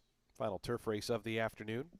Scratch 6 and 7. 6 and 7 are scratched. 13 and 14 both run off the also eligible list. Both will have different riders. Number 13, Cool Rags, will be ridden by Richard Mitchell. And number 14, Old Flag, will be ridden by Samuel Marin. Number 5 is Plus 1 Pound. Race 7 offers daily double exact, a trifecta, superfecta, super high 5, and late pick 3 wagering. Full field of 12 on turf. Coming up in just 5 minutes.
Two minutes to post time. The horse is on the turf course and approaching the starting gate. Today's 7th race in 2 minutes.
The horses are approaching the starting gate. Today's 7th race field, 1 minute away.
Horses now on final approach. Last call for wagers.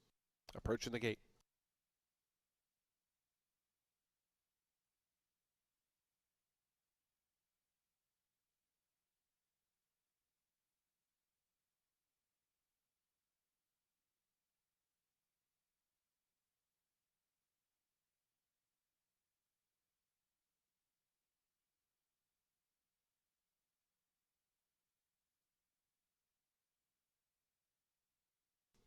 And the horses have reached the gate. It's post time. They're lining up now for today's 7th. Full cast of 12 on the turf here.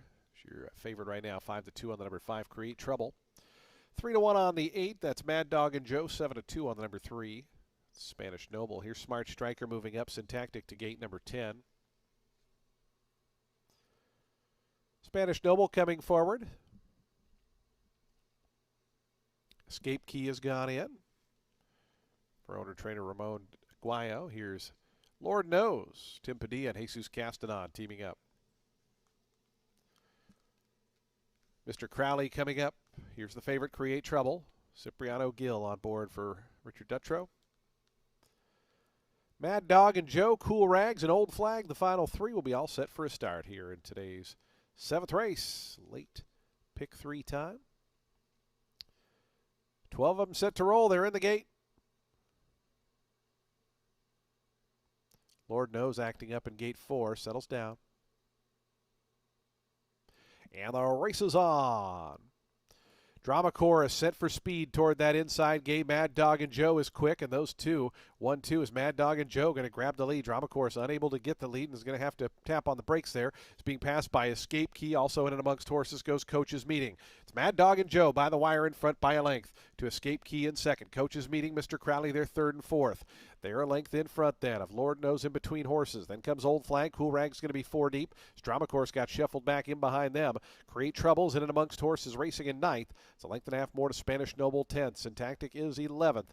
And 12th and last, Smart Striker, about 11 or 12 off the lead as they march toward the backstretch. Mad Dog and Joe, Jose Ferrer on the engine in front of length and a half to Escape Key through a 23.28 second opening quarter mile.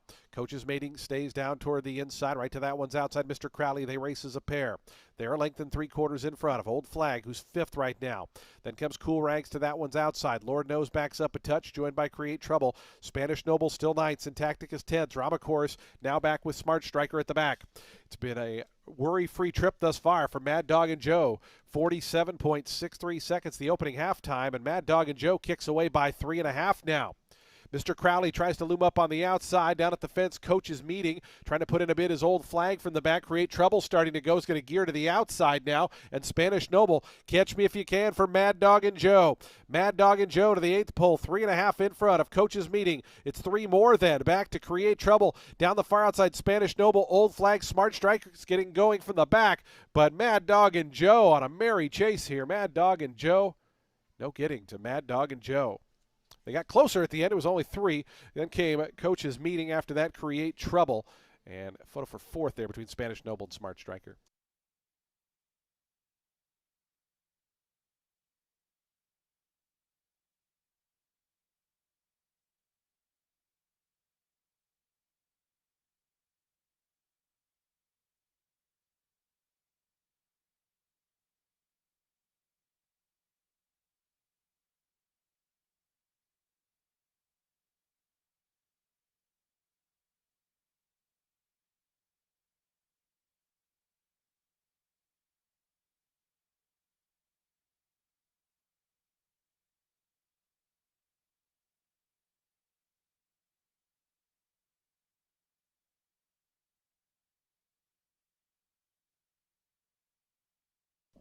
Eight, 9, 5 and a photo.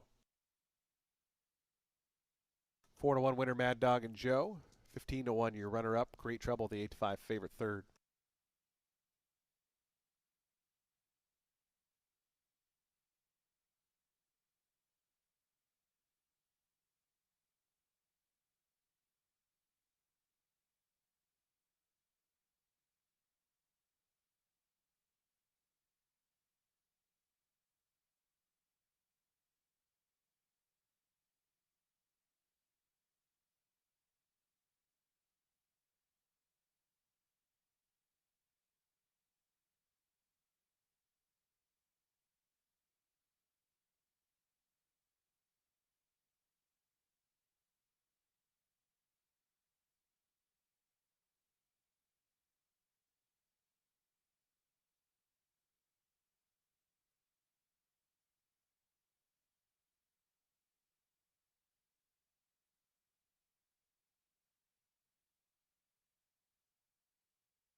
8, 9, 5, 3, and 2.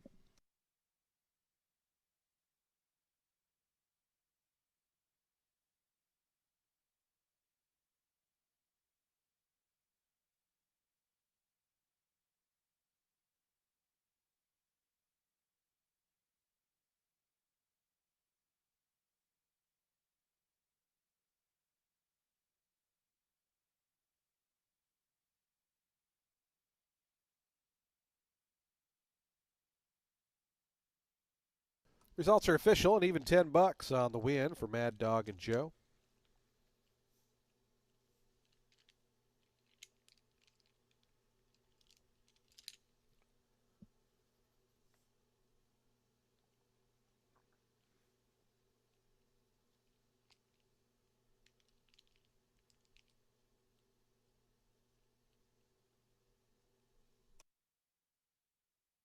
Mad Dog and Joe to the winner's circle, your 7th race winner. 8-year-old Bay Gelding by Reload out of Hannah-Sue was bred in Ontario by Bay Ridge Orchards Limited. Angela Rutledge, the winning owner. Michael Wright, the winning trainer. Jose Ferrer, gate to wire. Mad Dog and Joe at 4-1.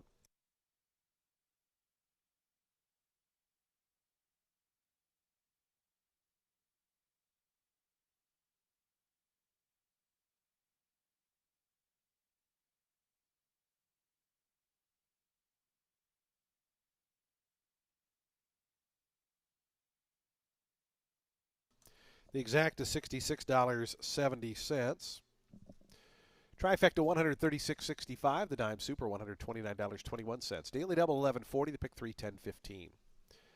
Nobody had the super high five, so we're going to carry over to the 8th race, $1,178. Race 8's next in 22 minutes, 4:13 p.m. Number 2 is plus 2 pounds, plus 2 on the 2. Field of 7 to go 7 furlongs. Post time in 22 minutes.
Can't beat Ferrer on an easy lead. No, not on this turf course, and not when you mentioned the easy lead, and I think 47-3 for the half. It was lights out at that point. And Mad Dog and Joe, who I think opened up as the favorite, floated back up to that morning line. So you get 4-1 there in an upset in second in coach's meeting. Or a price horse in second, I should say, not an upset. The horse didn't win, but a price horse in second, I think 15-16 to 1. All three of your horses there making up the try, just not the order that you were talking about. I'm going to call you placemat today. I've had a couple seconds, or I've had a couple second pick selections.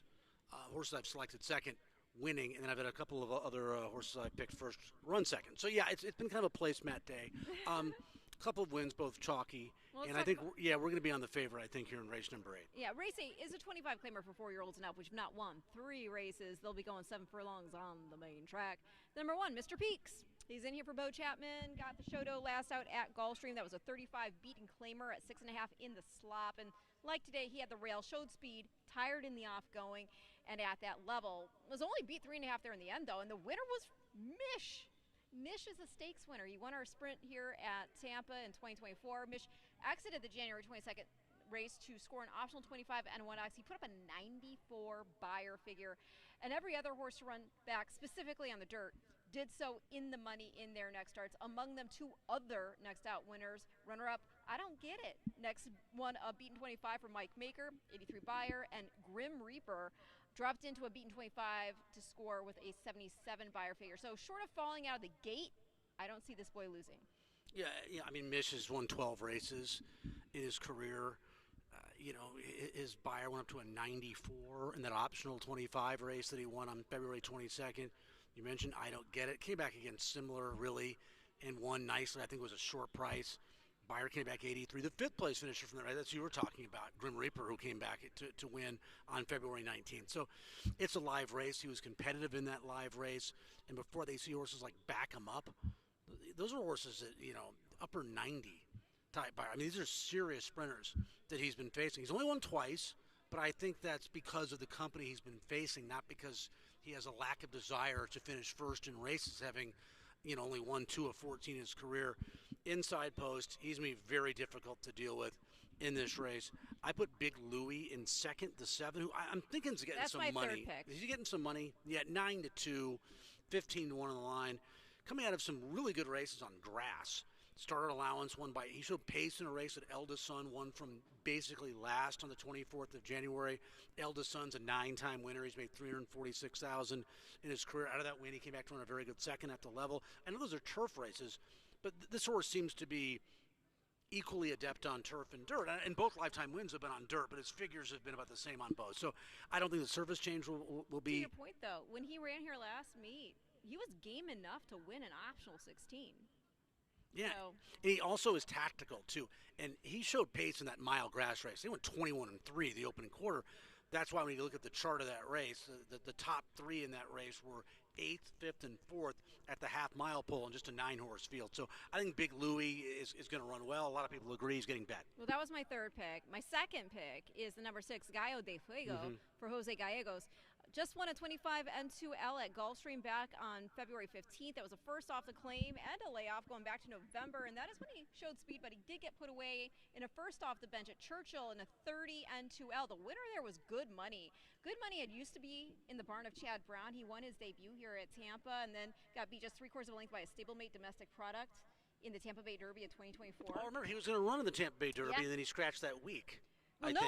He ran there. He got beat 3/4 of a length. Good Money. Oh, maybe it was the Davis then or something. Maybe it was the Davis he was going to run in. That Churchill start, going to that, fast forwarding, it was pretty productive. There were 6 to run back, doing so in the money. In addition to Gallego de Fuego, the 5th place Galpin Sunday was a next out winner at Laurel. And this is a talented boy who's just had some stop and go issues. He was good enough to win a maiden 50 at Saratoga before that Churchill start. So yeah, they claimed for 30. They obviously thought he was a good investment, and with that last start, he's on the way to proving it a sound move. Horse he beat in that February 15th race was Wistucky, who was dropping in from 35 N2Ls after getting beat 2, earned an 84 buyer. Yeah, I mean, Jose Gallegos has been in Fuego, so it makes sense for him to have claimed Gallo de Fuego on 2 starts back. Yeah, so the barn's really good. They win first off the claim. They win first off the claim off of 2.5, close to 3 month type of absence.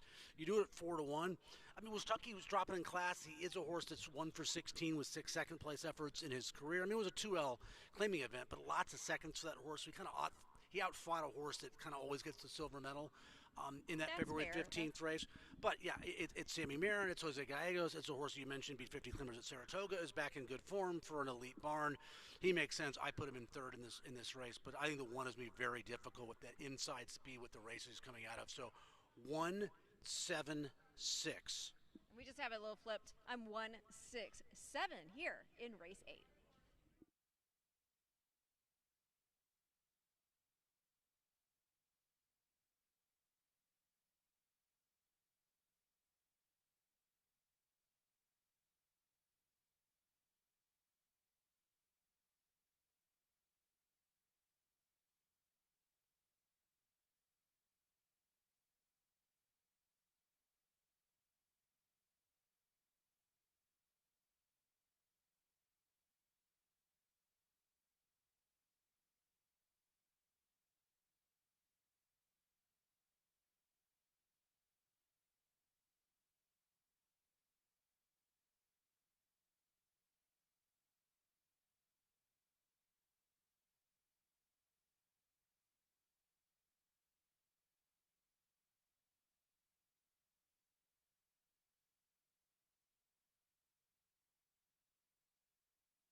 On to the track, post spreading for today's 8th race, started the late double.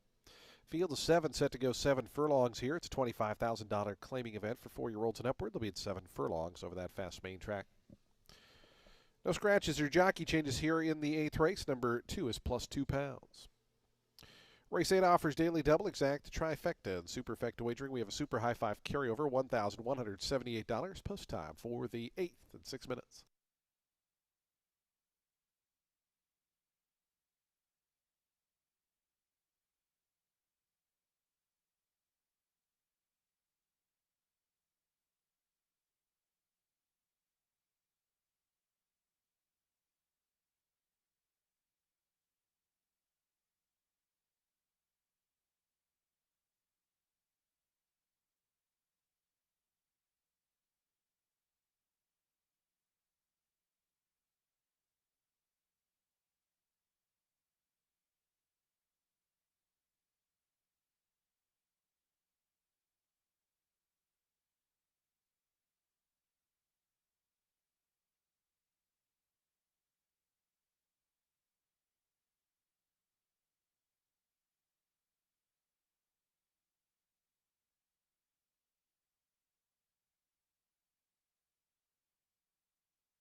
Two minutes to post time. Today's 8th race. 2 minutes away. 2 minutes to post.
The horses are approaching the starting gate. Today's 8th race field, 1 minute away.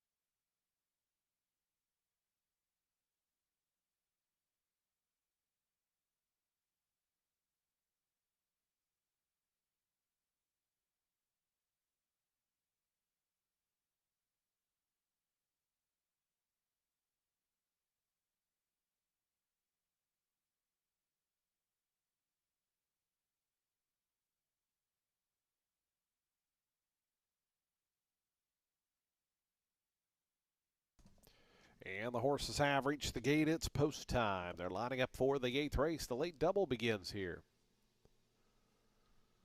Field 7 set to go the 7 furlongs. Your post time favorite here, 3-2 on the number 1, Mr. Peaks, 9-5 on the 6, Gallo de Fuego, and 4-1 on the 2, Sebastian the First. Here is Mr. Peaks coming up. Marcos Meneses teaming up with Bo Chapman here in the House Red Silks.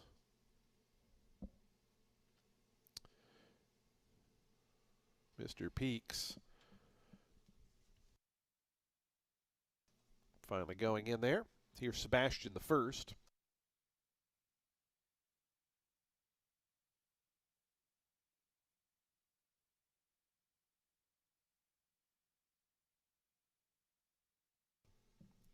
Take the Gold coming up, Israel Rodriguez for Alejandro Mendieta, the Jack Cannon fuchsia and white colors.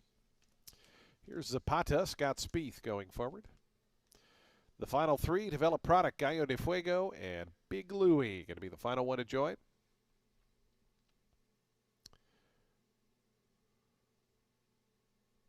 Here's Gallo de Fuego, Samuel Marin, already with 3 winners on the day. Big Louie in the House Orange colors to the outside draw. Here's Big Lou. Goes in. In the gate. And the race is on. Looked like a hop at the start there for Gallo de Fuego and developed product. They both came away slowly. Big Louie from the outside was way quick. Here's Mr. Peaks driving through toward the inside. And Mr. Peaks all the way up to grab the lead from Take the Gold and Big Louie, who are out 2nd and 3rd. Quickly 2.5 more. Then back to Gallo de Fuego, who's up to 4th. Zapata's in between horses 5th. Sebastian the First stays toward the inside 6th. It's 3 more back to develop product, who is your early trailer, 7th and last, and about 8 lengths off the pace up front, set by Mr. Peaks. 22.66 seconds, the opening quarter mile, so they run by the half-mile pole. Mr. Peaks, 3/4 of a length in front of Big Louie, up closer in second. Then comes a lineup of 4. Sebastian the First is down on the rail. On the far outside, Gallo de Fuego, Take the Gold between horses with Zapata, and 4 more then back to develop product. Mr. Peaks under pressure now from Big Louie on the outside. Gallo de Fuego sent after them from 3rd, a length and a half. Mr. Peaks tries to kick on. To the quarter pole they roll. Mr. Peaks still a half length in front of Big Louie in second. 2.5 more to Gallo de Fuego. Up the inside, Sebastian the First trying to rally up. Develop product, who was last, has gained some ground as Mr. Peaks corners wide, but in the stretch a length and a half in front of Big Louie, still chasing from second. 2 more then back to Gallo de Fuego down the far outside. Develop product. Mr. Peaks is not stopping. Mr. Peaks 2.5 in front of Big Louie, who ran a good one, but is second best to Mr. Peaks. Mr. Peaks by 2.5, 3 in the end. Big Louie was second. Third was close. I think it was Gallo de Fuego over developed product.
1765 and 3, 17653. The do have an objection here. The rider of the 7, Big Louie, alleging interference against the unofficial winner coming out of the turn into the home stretch near the quarter pole and 3/16.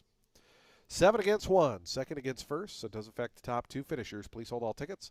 Final time there was 122.41 for the 7 furlongs.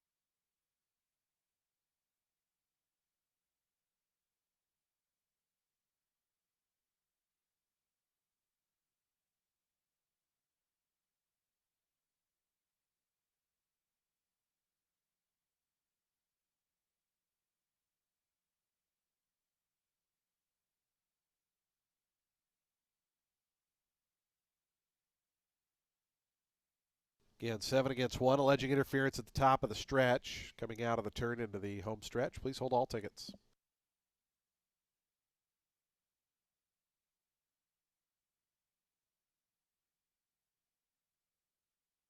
Here's the head-on replay. Again, looking at the 2 in the house silks, the red and orange there. The 1 is in the red, the 7 in the orange. Again, that was the objection about the coming into the home stretch here.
The stewards have ruled there will be no change to the order of finish. No change. Results will stand as is.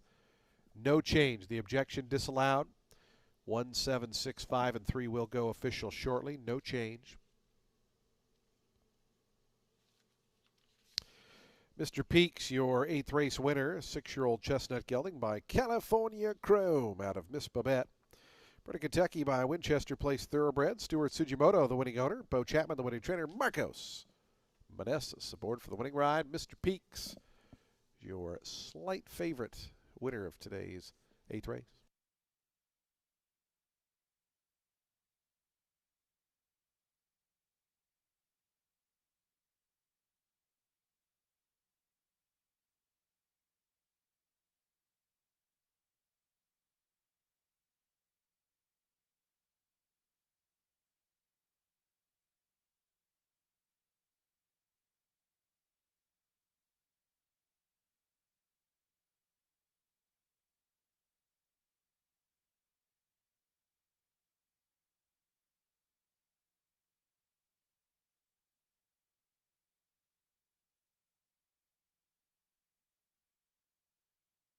The exact at $19.10, trifecta $18.20, dime super $14.55.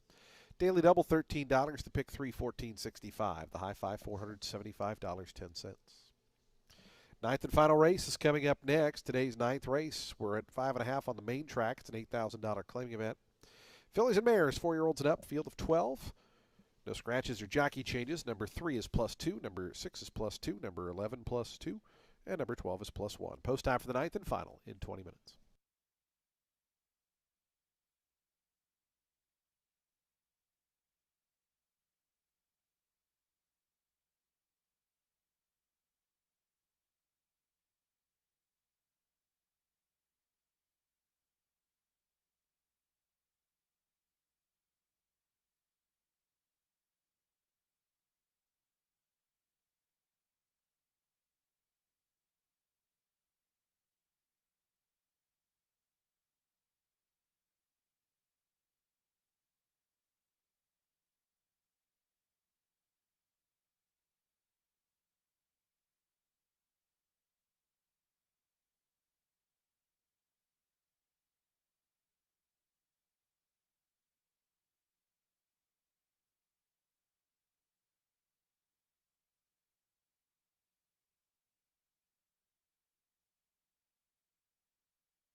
Okay, so we were both on the 1 in that race. I was 167. You were So was everybody.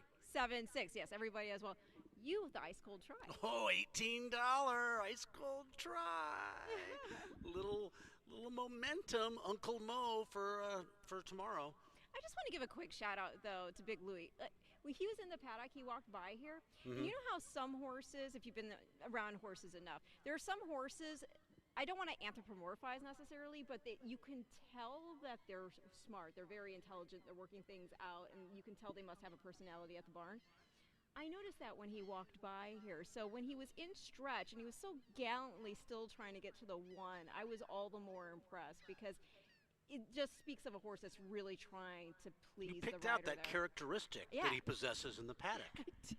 And then it sort of came to fruition during the running of the race. I mean, some horses, they just do it. They get out there, they do what they're asked to do. There are some horses you can tell they actually understand what is the job. So you were impressed with the IQ and the intelligence of Big Louie. Big Louie, very smart. Okay. But let's see if we're smart here in race 9.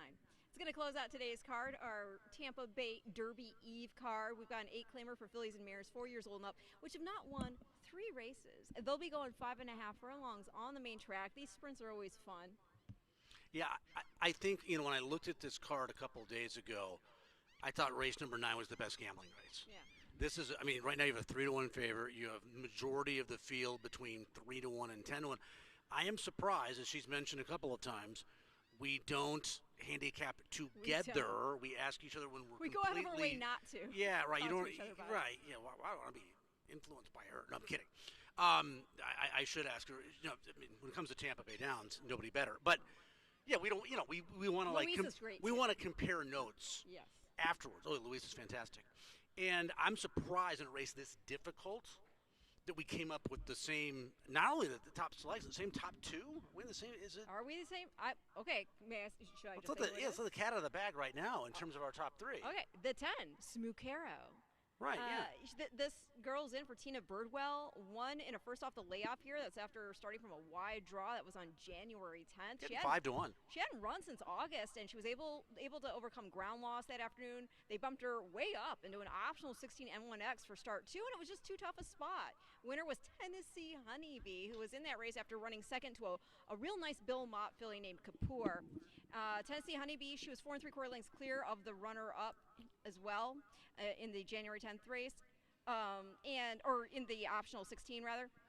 So yeah, I think back in for 8 and against non-winners of 3, this is a very specific condition. Smucaro can get back to the winner's circle, and you also know I do love a Bucaro on this course. Yeah, we were here that day, Valentine's Day. Yeah. How romantic. February 14th for the 100-year festivities of Tampa Bay Downs we had that weekend. Yeah, and it was a huge speed bias racetrack that day. And then Tennessee Honeycomb, you have a speed racehorse. Oh, what did I call him? Honeybee. Honeycomb. That's what I had for breakfast. Tennessee Honeybee, who got an easy lead in that race over a speed-favoring racetrack, went 9-4 for Jose Gallegos, 78 Buyer, came back. Yeah, it was a merry-go-round race. And Smucaro needs a little bit of, a fair racetrack. He's going to set up the pace a little bit. The win 2 starts back was really good at 6-1. Then he's not only running an optional 16, which on paper obviously looks better than an 8,000 hours of 3 lifetime. I think he comes out of an exceptionally good optional 16 race. And on top of that, I think he's drawn beautifully for his running style, and he's 3rd start off the lap, approaching a half year. Who's counting? I'll say this much also. I think the honeycomb part came out of the fact that we are, my stomach is growing. Come to the Honeycomb Hideout. That's right. One of my favorite campaigns as far as a kid. The second pick, are we on the same horse for this one, for the place spot? Because I thought want we the 9 were. Fussy Yeah. Girl. Mm-hmm. Okay, I think it's interesting that Bennett has her in this 8 N3L up a runner performance in that 8 N2L on January 31st. So she hasn't even passed the N2L condition. We're going right into N3L. It was a first start back since running on the synthetic at Gulfstream over the summer. And she's run well here in all, in the money in 4 or 5 starts. So even though she's technically stepping up, I think she's legit. Gold Stamp only beat her by a length and a half. In the 3rd place, Baja Secret next earned a 60 Buyer, scoring an 8 N2L of her own on Valentine's Day. Now, unless I missed something, because the winner of that race was not disqualified, right? No. Yeah, she's going from an N2L that she's still at into an Right. N3L. Yeah, absolutely. Probably the condition book probably just came up that way for her, but right, and she proved that she can run at this level as well. Anyways, I think she had an outside post. It was her first race in nearly 7 months, and Gold Stamp kind of put away the other speed, and she just had a little bit too much to do to Fussy Girl. She also, it kind of has a habit of finishing second. That's one of the reasons I put her in second too. 4 seconds in her career from those 13 starts, so I put her in second, and the 7, Megan the Battalion? Is it Yes, it's right? supposed to be a play. Okay. Yeah. Megan the Battalion. She's fast, and she comes out of a 16 3L race, which, as you'd expect, is a little bit faster than others that are coming out of those 8 2L races. She showed speed in that race. The winner had a perfect stalking trip. I thought the drop makes perfect sense. She got a little tired at 6.5 furlongs at this level, 2 starts back, so I think the 5.5 will also be a plus for her with her speed. If she gets tired, hopefully for her sake, the finish line will obviously be a lot closer than it normally is when she gets fatigued in those 6.5 races. I vacillated between her and another horse as my third pick. I did end up going with a different horse. I went with the 5.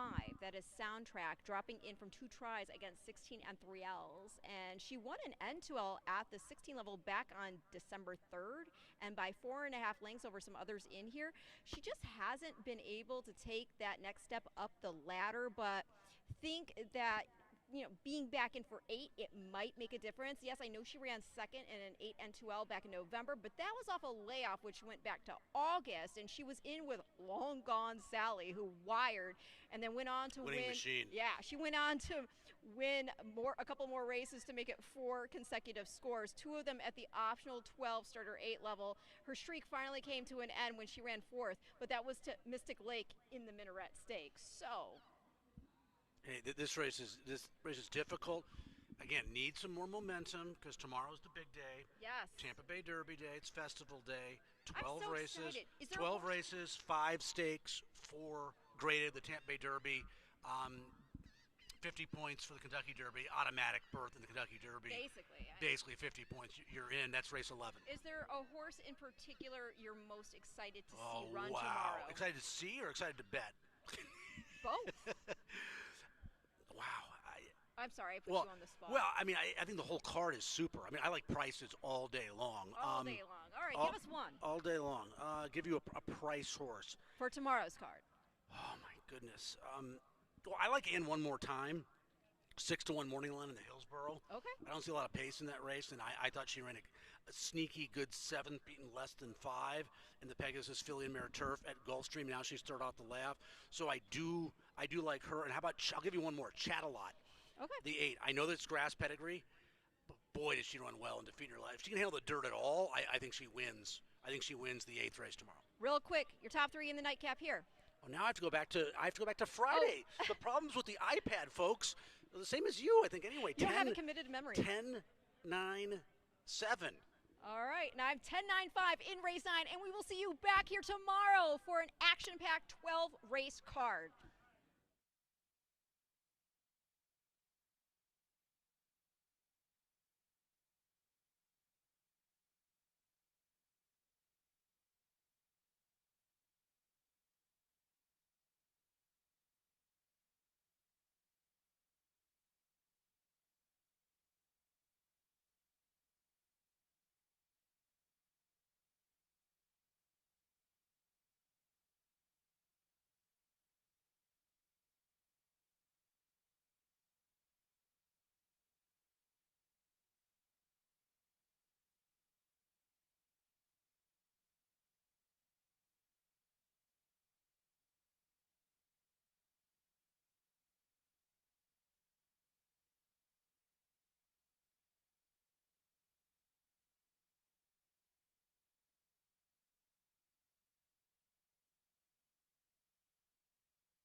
The horses onto the track post-sprinting for today's ninth and finals. We get set to close out day 57 of the season.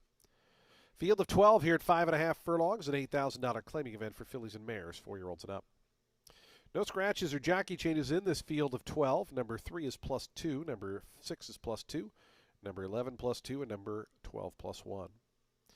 Race 9 offers exact trifecta, superfecta, and super high 5 wagering. They'll be at the post just 5 minutes. 5 minutes to the finale.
Two minutes to post time. Today's ninth and final in 2 minutes. Fans, just a reminder, today's ninth race does wrap up live racing here at Tampa Bay Downs. Simulcasting, of course, continues down on the main level. Live racing back tomorrow. It's the big one. Festival Day is upon us. First post at 12:15. Doors do open a little bit early tomorrow at 10 a.m. General admission tickets still available, TampaBayDowns.com. The Tampa Bay Derby, the Hillsborough, the Challenger, the Columbia, the Florida Oaks, all part of a big 12-race card getting underway just after 12 noon tomorrow. We hope you'll join us for our biggest day of the season. The ninth and final, just 1 minute away.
The horses are now approaching the starting gate. Today's 9th race field, 1 minute away.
And the horses have reached the gate. It's post time. They're lining up now for today's 9th and final as we get set to wrap up day 57 of the season. Back at it tomorrow, Festival Day. First post just after 12 noon. Again, gates open early tomorrow at 10 a.m. for the big 12 race card headlined by the Esmark Tampa Bay Derby. Field of 12 here in the nightcap to go 5.5 furlongs. Your 5-2 post time favorite number 6, Mi Bella Genio. 7-2 on the 7, Megan the Battalion. 9-2 on the 5, Soundtrack. Top 3 choices all lined up right in the middle of the starting gate. Here's Gold Stamp coming up as Tap Rixie's gone in. Megan the Battalion has gone forward. Go-Go Star is going to be next to gate 8. Here's Little Carly. Apprentice Johannes Arnguren to gate 3. Padrinos Gold to gate 4. Fussy Girl. The winning stables colors for Gerald Bennett. Jose Batista on board. Your Soundtrack and Smoochero, they'll be the next pair. The final 3 are going to be Mi Bella Genio, Go Shocky, and Special Affair will be all set to wrap up Friday.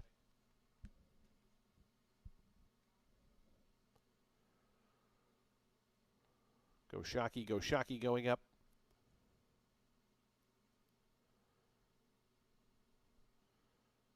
Soundtrack is not quite in.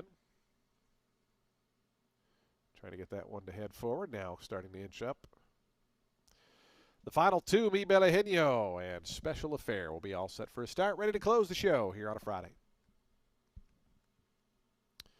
Special Affair and Kleiner Mejias, the 7-pound apprentice to the outside gate.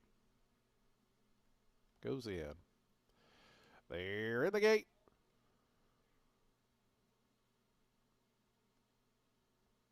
And the race is on. The 12 of them broken a pretty solid line.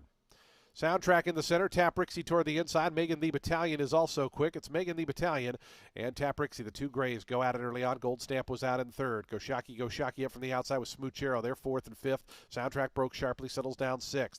Then comes Fussy Girl in 7th. Little Carly's 8th to the inside. Mi Bella Genio is 9th right now. Up to that one's outside. Padrinos Gold. Go Star is 11th, and it's 4 more back to Special Affair, who's the trailer. Those grays doing battle into the turn. 21.78, a sizzling opening fraction here. Megan the Battalion on the outside of Tap Rixie. Gold Stamp swings into gear from 3rd to come after them. Smoochero 4 wide and 4th. Tucking over toward the inside is Fussy Girl to save a little bit of ground. Padrinos Gold has made up some ground in behind. Yellow Cap is going to swing toward the outside as they come into the lane. Tap Rixie is the leader. It's Tap Rixie, but they went hard at it early on. Here's Gold Stamp. Down at the inside, Soundtrack has made some inroads. Padrinos Gold trying to chase them. Fussy Girl from in behind. Gold Stamp the leader at the 16th pole. It's Gold Stamp, Soundtrack to the inside, and Padrinos Gold. Gold Stamp, Soundtrack surging late. Photo finish. Did Soundtrack get a nose down? It's very tight there with Gold Stamp. Padrinos Gold was 3rd.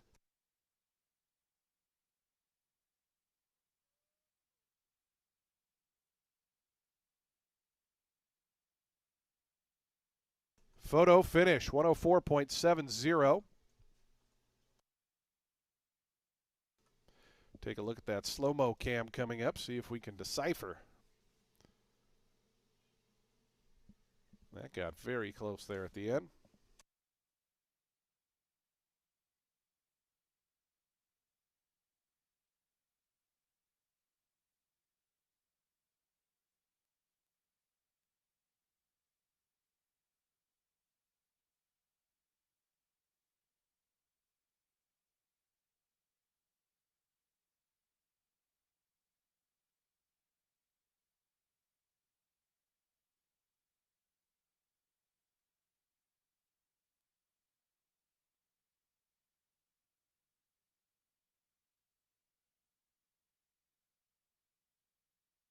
Photo finish sign still on the board. Photo.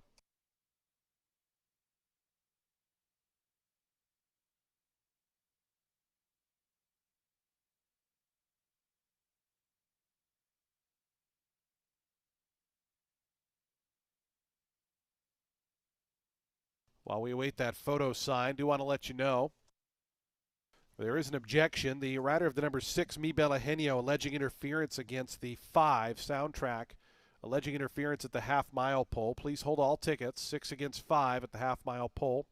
Again, still awaiting that photo sign.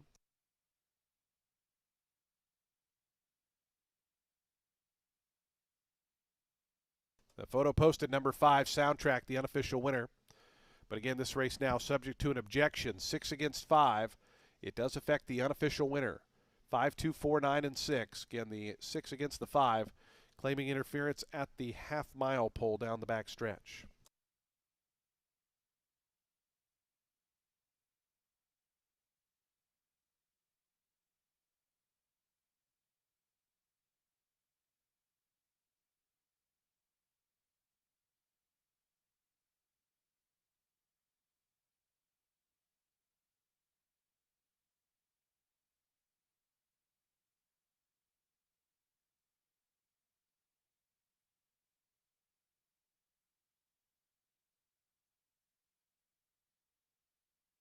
Again, the objection, 6 against 5. We will have replays coming up here on your television monitor shortly.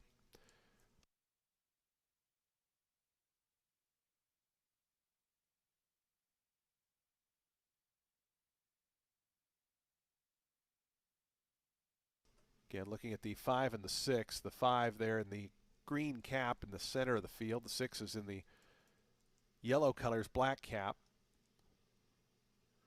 You can see they're next to each other there early on.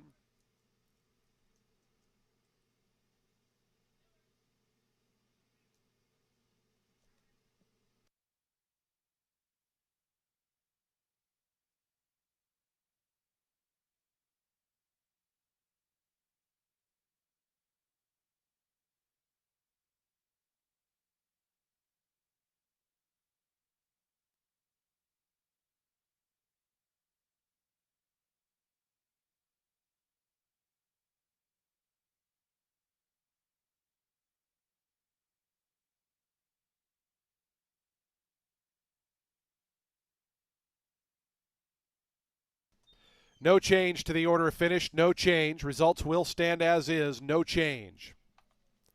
Again, the steward's ruling, no change to the order of finish. Results will go official shortly. 5, 2, 4, 9, and 6. No change.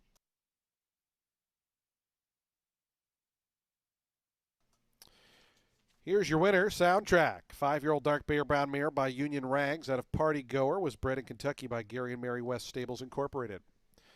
Thunderstride Racing LLC, the winning owners. Nick Goodwin, the winning trainer. Wesley Ho aboard for the winning ride.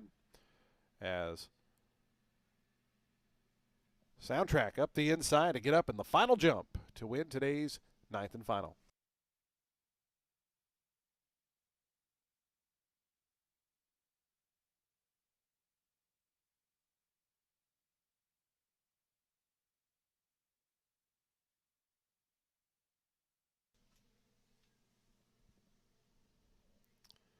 Price is on the board. The exacta $52.40. Trifecta $359.10.